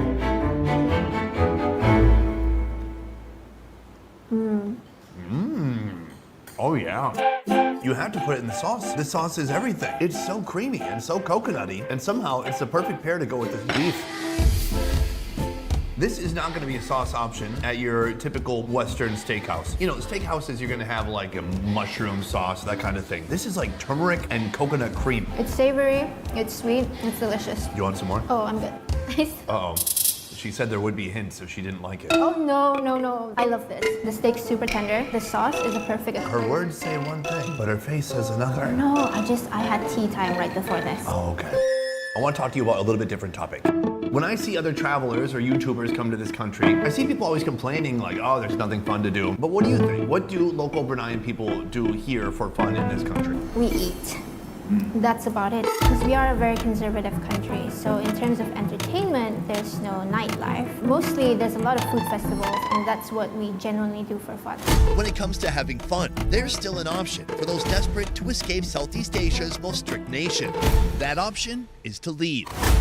Next, I'm joining a line of people crossing Brunei's border to understand why Sharia law drives them out every weekend. Brian, right now we are going to the most fun place in Brunei that happens to not be in Brunei. You're right. Where are we headed? Joining me on this great escape, Malaysian musician Bryant, who currently calls Brunei home. So we're going to a place 20 minutes away from town. It's called Kuala Lumpur. It's right across the border of Malaysia. We're halfway between the Empire Hotel and the border where Brunei meets Malaysia. Border officers here are used to Bruneians crossing around sunset and rushing back before immigration closes at 10 p.m. Why are people crossing the border to go to this city? Some people just want to enjoy like some Malaysian food. It's cheaper over there, first of all, and also to obviously enjoy some drinks, alcoholic drinks. And that's something they can't do here. They don't sell it openly here in Brunei, not at all. So that's why we all go to Malaysia to have up drinks or to take away drinks back into Brunei. As a non-Muslim, you can bring in 2 bottles and half a case of beer. How do they know whether or not you're Muslim? From your passport. Wait, people's passport indicates their religion? The Bruneian passport does. Whoa. Though Malaysia is a Muslim majority country, the population of those who practice Islam is 65%, compared to Brunei's 82%. This difference is easy to spot after dark. In this corner of Malaysia, dive bars with pork-heavy menus and beer-slicked floors offer a brief escape. Cheers. Cheers. Oh, that's good. We have some pretty far-out food here. First of all, pork. Usually you would say it doesn't get more haram than pork, except for next to the pork is fucking bat. We found a restaurant in Malaysia at some Chinese dive bar that's serving bat. Have you ever had bat? No, this is gonna be my first time. How do you feel about this? I mean, I'm quite adventurous with food, so I don't mind trying it out. Okay, that's good. I like an open mind. First of all, what am I looking at here? Fried pork with mayo. This is like the perfect trashy haram food to indulge on. Here, right? Cheers. It tastes like what it looks like. It's fried, a little bit crunchy, and the mayo is very sweet and delicious. Wash it down with a little bit of beer. Cheers. Cheers. The hiding spot in the next video has to be next level. What if it's all doors? Hundreds of doors. And like you're in one of them. I like this. Where are we gonna get 100 doors? Door store? We don't have to. We're generating the doors with Firefly. It's all screens. Oh. Give me some ideas. A steel door. And we're going to hell. One thing I'm curious about, in Brunei, certainly you can't get beer, but can you get pork? Yeah, I mean, there are a handful of restaurants that serve pork. They have a red sign that says non-halal. No Muslims can go into the place. Oh, they would ban alcohol, but pork, it's permitted? Because Brunei, we still have a population of Chinese people. So I think they're just doing it for the sake of the Chinese people who just want to indulge in pork. It seems more flexible than I expected. Brunei's like, Sharia law. Listen, but if you're not Muslim, you can bring in a couple bottles of booze through the border. Yeah. We won't say anything. Like, no pork. Well, okay, we do have a lot of Chinese folks here. We like them. We want them to be part of the community. Okay, you guys can have pork, but just, warn us. Can I be honest with you? Yeah. The country itself seems to have 2 different identities. The one it wants to project to the world, and then the actual reality within the country. And a lot of people, the way they talk about Brunei or about their life or the life here, it's different on camera and off camera. For example, I might meet a woman here wearing the hijab. She'll shake my hand, no problem. And then on camera, I say, can we shake hands on camera? And she goes, maybe not. I really feel that people here in Brunei, they're just trying to portray what is in their religion, basically. And I think what's happening is that the media portrays Brunei as this very closed up place, you know, like religious, like Sharia law is fully implemented. But in reality, Sharia law is not fully implemented, so you don't get stoning of gay people, you know. So that's a great example. In 2019, it was made public that Brunei was going to enact Sharia law. Around that time, their tourism board reached out to me, and I finally said, no, I can't go to a country with these kinds of values. It doesn't align with my own values. Well, now, fast forward 5 or 6 years, and I see that none of those penalties or harsh consequences have come to fruition. And so I decided, you know what, I'm going to come here to see this country for myself. I have, and it's completely different from what I expected. And that's like, there is a version of Brunei that it wants to present itself as, which is, this is just a harsh, brutal dictatorship or theocracy run under Sharia law. But then you come and you interact with the people, and it's like, pretty normal country, except for I can't get a beer. So you can find pork in Brunei, but what about bats? No, man. Do you remember when COVID started and everyone blamed it on bat soup? Yeah. Basically, everybody blamed it on this. Wow, there's a head here. Dude, look how gnarly that looks. That's the skull of a bat. Freaky. You're the heavy metal guy, come on. Doesn't mean I eat bats. I think this is a nice little piece of meat right here. I don't know what is what. If it's soft and chewy, then just go for it. Hold on, that's gotta be beef. I don't think so, man. The head's up there. Yeah, oh, is that really a bat? The piece that I just got just really tastes like a liver. It's crazy how beefy it is, though. Part of me keeps wanting to believe that it's beef, but then I see these tiny bones. That's not a beef bone, unless that's like its internal ear bone. Wow, whoever's back there making bat is doing one hell of a job. It's in this delicious, dark, salty soy sauce base, a nice dark brown gravy. I hate how much I like this right now. What's going on? I'm really tumbling into the dark side. Ever since Bouillon Mountain in Where Winds Meet lets us pick up items. You can even grab bombs now. I just had a brilliant...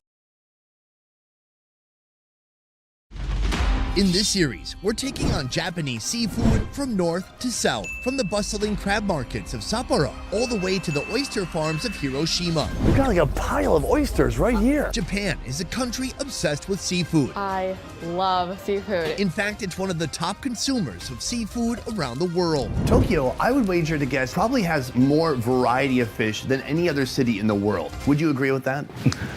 Half the seafood here is caught by hardworking fishermen, holding in Japan's premium wild catch. Oh, wow. And the other half is farmed, raised under the watchful eye of researchers who have turned aquaculture into an art form. This place is processing up to 30,000 eels per day. They're turning these slippery, slimy creatures into something absolutely delicious. From ocean waters and farms, this seafood changes hands to chefs around the country. Why do people insist on still eating this? 美味しいんですよね. Because it's yummy. Chefs who understand that these delicate ingredients can be unforgettable. It's so good. Or, if not prepared properly, can lead to absolute disaster. This could be my last oyster. I hope it's a good one. Cheers. From Tokyo's most dangerous seafood dishes, around 10 people in Australia pass away every year because of getting in contact with this fish, to shellfish hand-picked by 80-year-old Ama divers. That is like the poop sack and the snail all in one bite. A lot going on there. I'm on a mission to reveal how Japan does seafood differently. What must be done before I eat this? You must rinse your mouth with sake to cleanse the palate. Oh, I don't know. It's only 10:08 a.m. Okay. And it all starts with the most coveted crustacean in the sea, the crab. Look at this thing. It has like the perfect body armor. They're spiky as heck. Welcome to Sapporo, the capital of Hokkaido, Japan's northernmost main island, and a paradise for seafood lovers. This place is famous for its brutal winters, but also some of the best crabs on the planet. All of Japan's most prized crab species can be found here. Hokkaido is responsible for nearly half of Japan's total crab catch, meaning if you're eating crab in Japan, chances are it came from these icy waters. Right now, we've just arrived at a local seafood market, and it's time to find out what's on the menu. Let's move. If you want to see all of Japan's finest crabs, Sapporo's outer market is the place to be. Here, local chefs and home cooks hunt for the freshest catch. Sure, you can find Japan's infamous Hokkaido scallops and plenty of fish. But me, oh, this water is so cold. I'm here to start the day strong with Japan's premium snow crab. What a beauty. Take a look at this. Oh, hey, hey, hey. Oh, no, fuck. Oh, no, that was not on purpose. Oh, okay, I got it. Joke's on you, I can't feel my fingers anyways. Now, these snow crabs thrive in the icy waters of the North Pacific and the Sea of Japan, making Hokkaido the perfect place to find and eat these little creatures. Also, these cold, frigid waters are perfect for creating fatty, succulent meat. That's what these guys are known for. This guy right here, $20. Throughout the day today, we're gonna be eating all sorts of iconic Japanese crabs that are especially caught here in Hokkaido. This is gonna be our first one that we're cooking up. Let's get into it. Before we crack into this crab, let's crack into something a little bit deeper. I travel the world and eat some truly unique things, but I don't go in blind. I ask questions. I get the story. I try to understand what I'm getting into before I take that first bite. And I do that because context matters. And therapy is the same way. When you're opening up about what's going on in your head, it's not enough just to talk to anyone. You need someone who actually fits, who understands where you're coming from, someone who just gets it. That's what I like. Oh.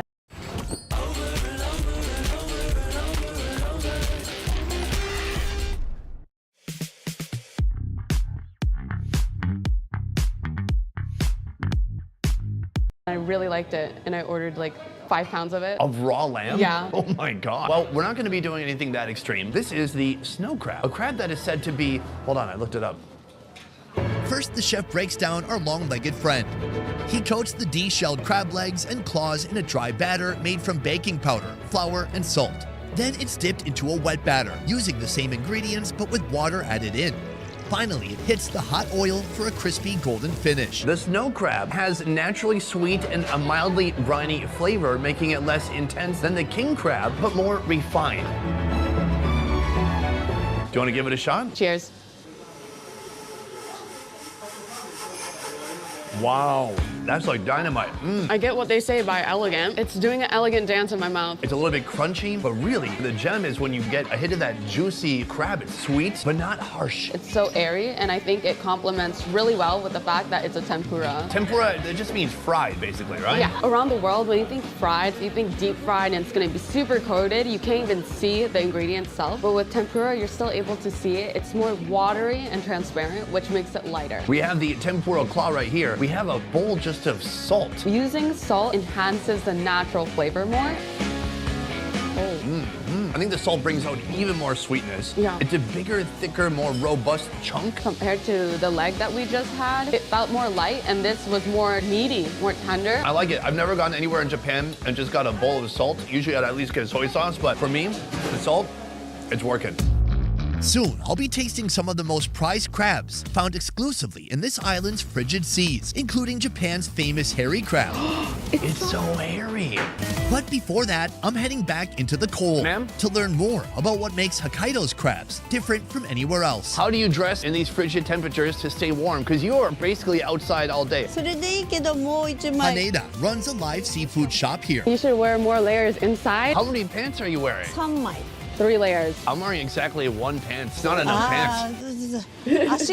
I'm excited to be here because this is a new side of Japan for me. I've never been in Japan in the winter, and my God, it gets very cold here, especially in the north.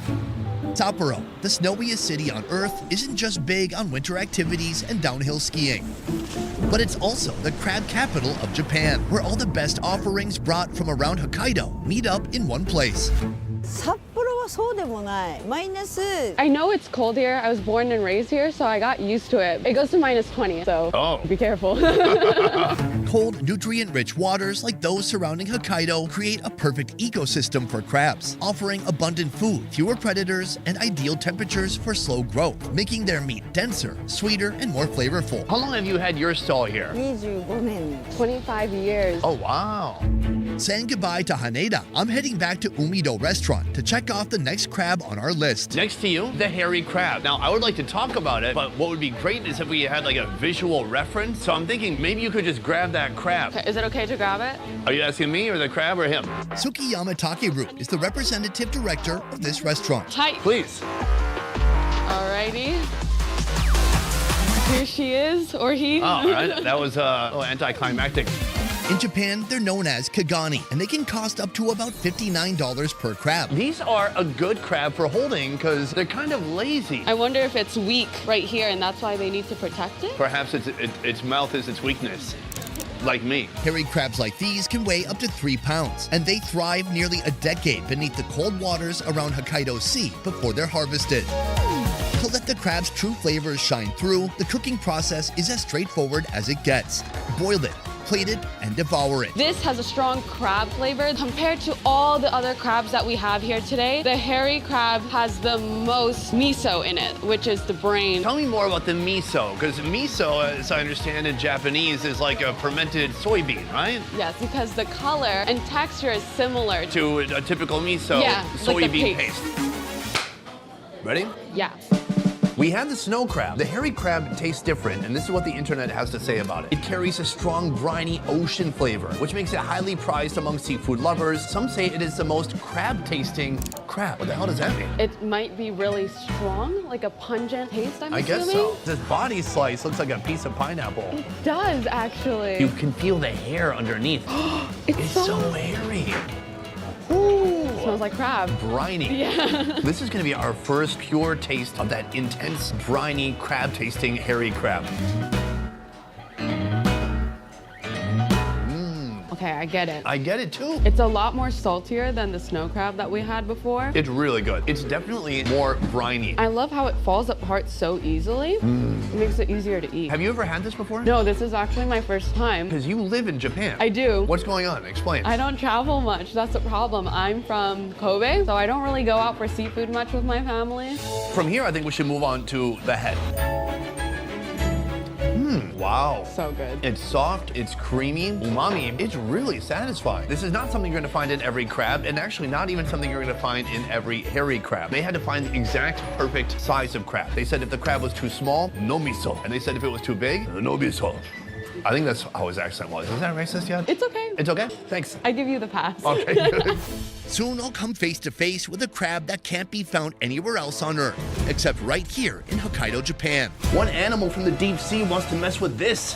But first, I need to tell you more about Kaya, who will be joining me in this series as we sample seafood from Hokkaido to Hiroshima. You have a very fascinating background, and some people looking at you might be like, is she Japanese? Is she not Japanese? So why don't you explain? Now this is the road trip. That's right. My mom is from Japan and my dad is Bangladeshi. I was born in Detroit, Michigan, actually. How many years have you been here? 1.5 years. The other thing I want to talk to you about is you recently won Miss Universe Japan. 2024 Miss Universe Japan, Kaya Chakraborty. I was able to win and go to Mexico and compete at the Miss Universe pageant. Oh, so now I get it. It's Miss Universe Japan. You qualify here, and then later you go on to the actual Miss Universe. Yes. Congratulations. Thank you. I think this is going to be a fun learning experience for both of us as we move through the country. But for today, we have a lot more crabs to see. Let's go.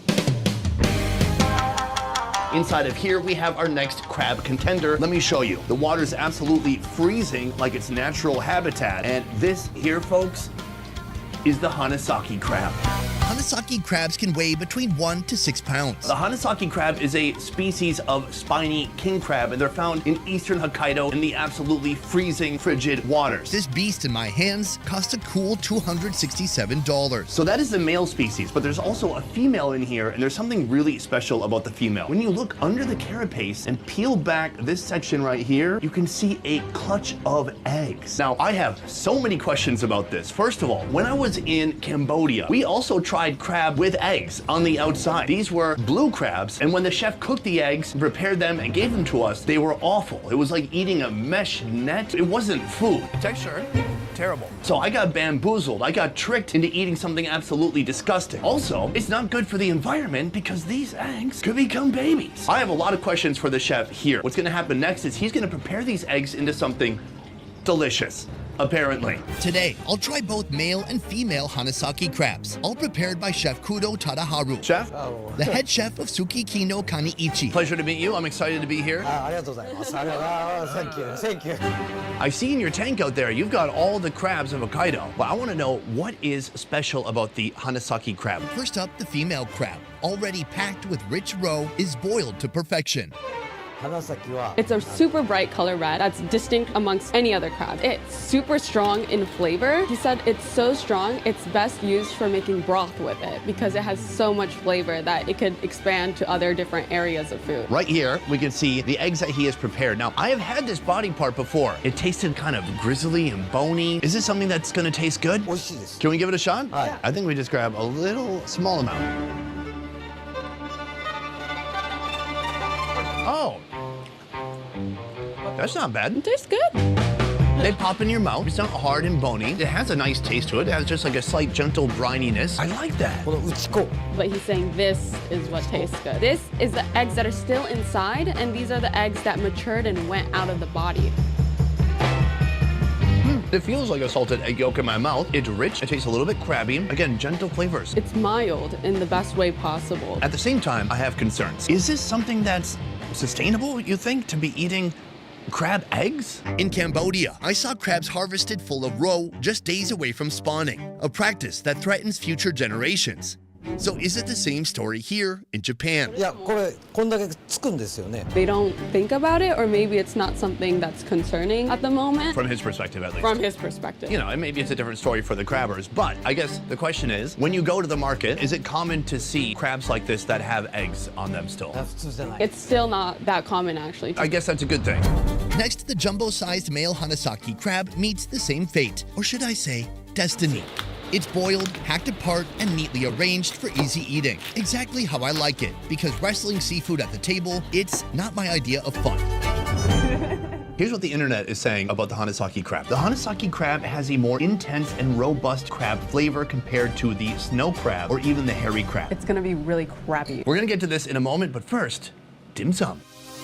The leg meat from the female crab is mixed into a shumai paste with shrimp, snow crab, and fish. The blend is wrapped snugly into dumplings and steamed until soft, piping hot, and crave-worthy. Now, in Japan, how often are you seeing shumai? Because that is Cantonese food, right? Yeah, and it's usually seen in like Chinatown and more Chinese cuisine. There's this dashi, which is fish stock, vinegar, and soy sauce. Oh my gosh. That's nice. The sauce is perfect. It adds a little salt, a little bit of sourness, and then the texture, it's so bouncy, it's so firm. The chef, he said he's been working with crabs for 40 years, and he said this is the biggest Hanasaki crab he's ever seen. Let's start with a leg. He's used his knife to cut off the shell here, so he's exposed the meat to the world, although it's still gonna take a little bit of work to get it out. I think that's why we have. Oh yes, the crab sticks. It has a tiny fork on one side and then like a long spoon on the other side. Oh, I got a nice piece right here. Oh my gosh, that tastes like a crab. There is no question in my mind that I'm eating crab. Yeah, me too. It's a lot more saltier than all the crabs we've had so far, but in a good way. There also appears to be a lot of fat with the meat. You can see it almost looks creamy from the outside. Looks kind of like mayonnaise. Yeah, that's nuts. But right here, we have something really special. This illustrates the point perfectly. That is melted, broken down, rendered crab fat. Is it okay if we shake hands? Please. Good. Unreal. Mine is coated with fat on the outside. It's more flakier in the best way possible. It's super delicious. So those are the legs and those are the claws. Right here, it looks appetizing to me. Is that right? Yeah. What would you eat in there? So you would eat the brain, the insides. This is considered, to me, the best part of the crab. Whoa. Well, it's like a crab pate. That tastes like somebody created a crab spread that you could put on a cracker. I think that's my favorite part of the crab. Honestly, this Hanasaki crab, it's gonna be hard to beat, but we're gonna try. Because from here, we're gonna be trying the biggest crab you can find in Japan. So ready for it. Let's move. It happened. Right there. If you're here, reveal yourself. Hi. All right, folks.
Right inside this box, we have our final crab of the day. There is one side note. They told me that once I open this box, it has 2 hours until it dies. Hopefully we can prepare it in time.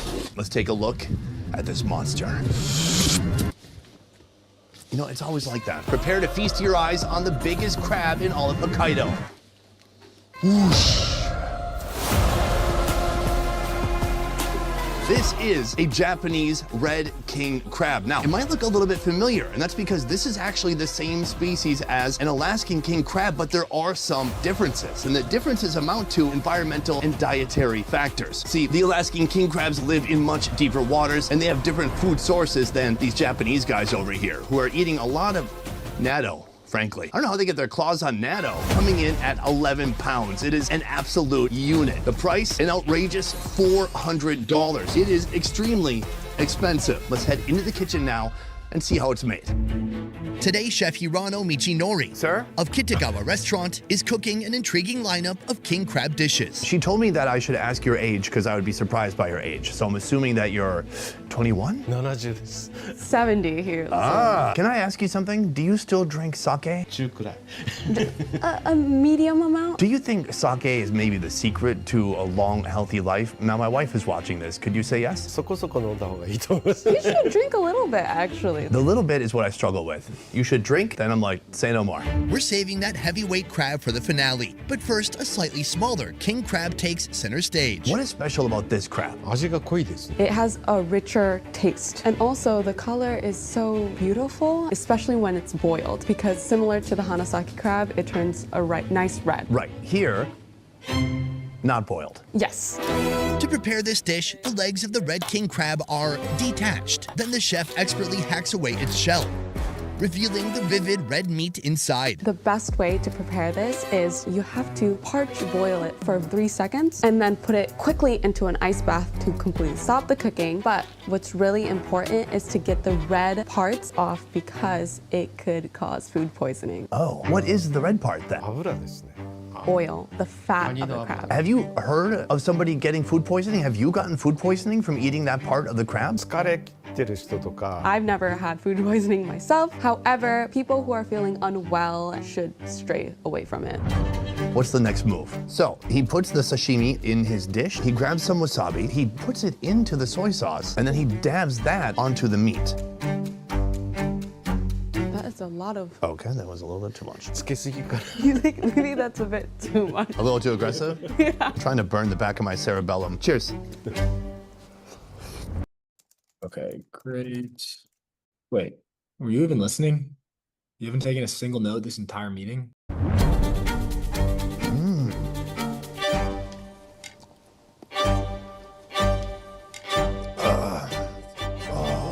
I think I saw God for a second. I lost a couple IQ points. It's cold, it's fresh, it's sweet, but the texture, I'm having trouble putting my finger on what that taste is. You can taste some of the iron from the crab's blood.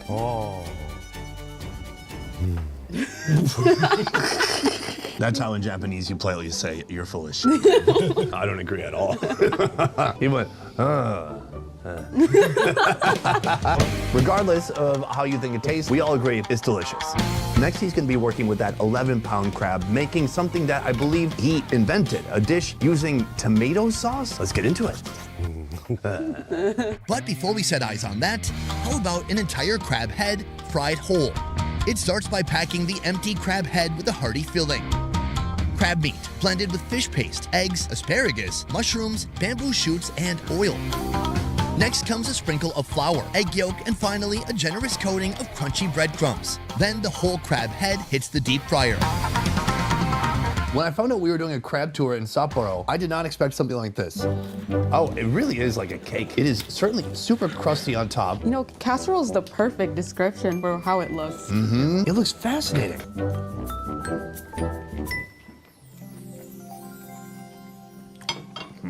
You know what? I think folks in Minnesota would love that. I was gonna say just exactly the same thing. This I would bring to a potluck for sure. It's like a fishy crab loaf / quiche. It's a little eggy. It's solid, but it still has some seafood flavor to it. This is the best thing I've tasted so far in our journey. Really?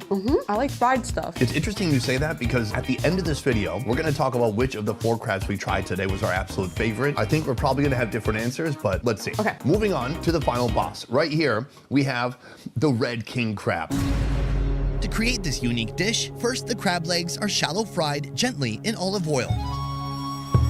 Then comes a splash of kombu dashi, a Japanese stock or broth made from boiling a special kelp found exclusively in eastern Hokkaido. This is one giant piece of seaweed that's been dried. So to make dashi, essentially he's boiling this. Yes. Next up, cherry tomatoes and clams. Everything simmers together until the flavors unite. I want to talk about the differences between the Japanese king crab and the Alaskan king crab. Temperature and depth differences. Colder water equals slower growth and a firmer texture. But the Alaskan ones, slightly warmer water, faster growth, more tender meat. Oh, so the meat texture is gonna be different between the two. That's what they say. Before we get into the crab, we should try this broth or sauce. Oh, I thought it was just like a thick oil. It's so flavorful. It's sweet. Sweet, rich, a delicious umami, savory flavor. Here, we have the actual leg. The most unique crab recipe I've ever seen. Wow. Look at this monster piece right here. It looks so good. Let's try it out. This is our 4th crab. I'm not sick of it. No, this is completely different from everything that we've had so far. And I think that also makes it fun to eat. It is more firm. More buttery? More umami. And it's weird, the sauce that he's made here, it's working together with the flavor of the meat itself. I just want to bathe it in there. It pairs perfectly with it. Unbelievable. That king crab is unforgettable. But next up, we're leaving the snowy streets of Hokkaido and heading south to this country's capital. Welcome to Tokyo.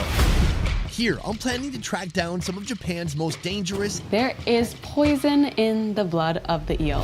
and deadliest seafoods. It has 13 long spikes that can paralyze you and even cause death. Right now, we've arrived at our first location where we have our first specimen. These are known as stargazers. Now, these stargazers look like this. Like most NHL fans. These fish have been labeled the meanest fish in creation. If you are a fish that they want to destroy, they can either electrocute you or they hit you with their venom. The stargazer's venom can cause intense pain, swelling, and in severe cases, muscle paralysis. This venom is delivered through these 2 spines on their back, which underwater could be impossible to avoid. They're hanging out in the sand, you're surfing, you step on it, it's over. Even now, a careless touch could result in a painful sting, so the chef must handle the stargazers with extreme caution, avoiding contact with these dangerous barbs. After scraping off its rough scales, the chef carefully removes the innards, thoroughly rinsing the stargazers to eliminate impurities. Then, the delicate process of filleting begins. Each precise cut separates the tender meat from the skeleton, avoiding waste while preserving texture. Every remaining bone is meticulously picked out, ensuring a smooth bite. The skin is peeled away, then each piece is sliced thin, ready for the next step. To complement the unique flavor of the stargazer, fresh wasabi, grated from the Wasabia japonica plant. Using rice that's been flavored with red vinegar, mirin, and sugar, the chef rolls rice balls, adds a touch of wasabi, and a slice of raw stargazer. A light brush of soy sauce adds the final umami note before serving.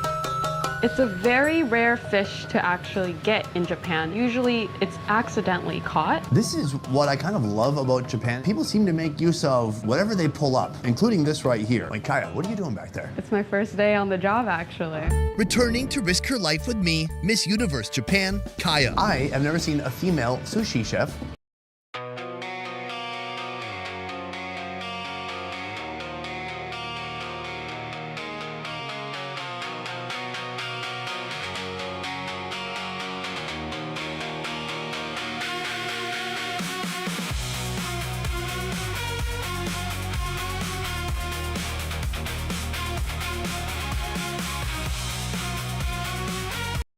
Ever. Typically, women are not sushi chefs because they say that we have warmer hands, so it can ruin the taste of the sushi, unfortunately.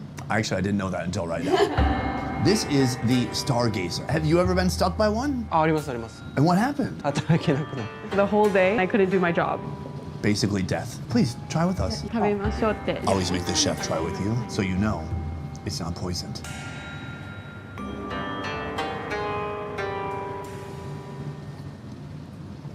I mean, the rice is already delicious.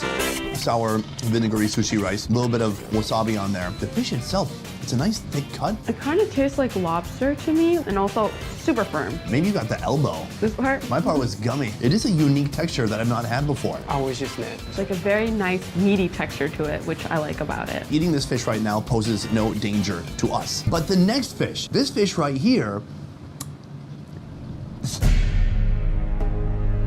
this is called a skillfish, and it has a deep, dark secret. Are you excited for this?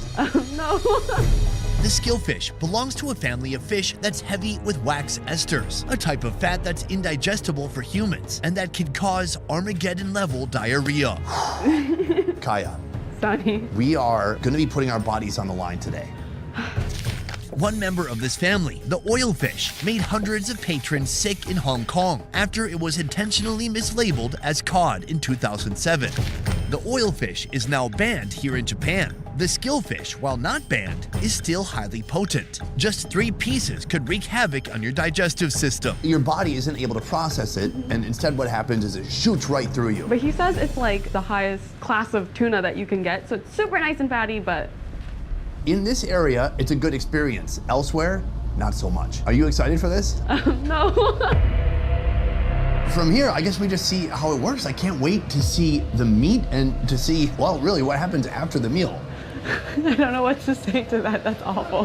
The chef works his knife skills to break down the hefty skillfish into deceptively harmless-looking slices. From here, the fish fillet will both be grilled and made into soup.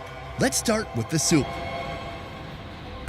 First, foundational broth is prepared by combining sake, mirin, and sugar with water. In goes the skillfish, and 5 minutes is all it takes for the heat to gently firm up the flesh, while absorbing the essence of the broth it's bathing in. After removing the fish, the broth is reduced to concentrate its flavors, and it's made thick with a slurry of flour paste. Then the skillfish returns to the pot. Keep in mind, while heat does kill bacteria, it does nothing to the wax esters.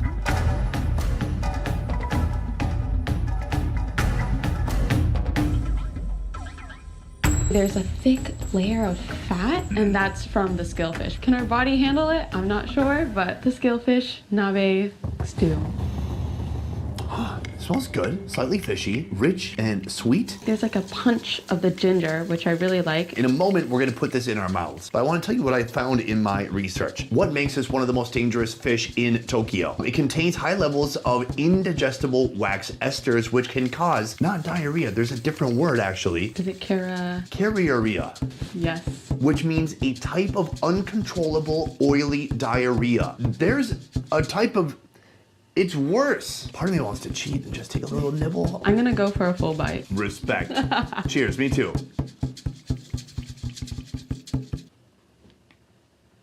Sorry. It's so soft. Wait, what? That bite was even better than some of the most fatty tuna I've ever had. It's really delicious. I can't believe it. I get why people eat it. This could have dire consequences, but right now in this moment, that tastes really good. It's amazing. It is a buttery, soft fish. You've got the skin on there, so that's even more fat. You've got some of the sake in there, the ginger. That's really impressive. Do you want to know another dangerous fact about this fish after we ate a bite? Yes. It has been linked to having a high amount of magnesium sometimes.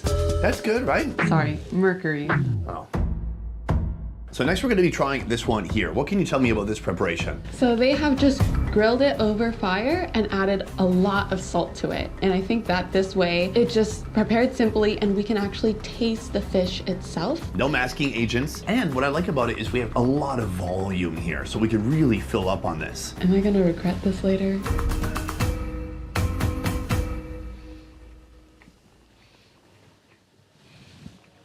It's so good.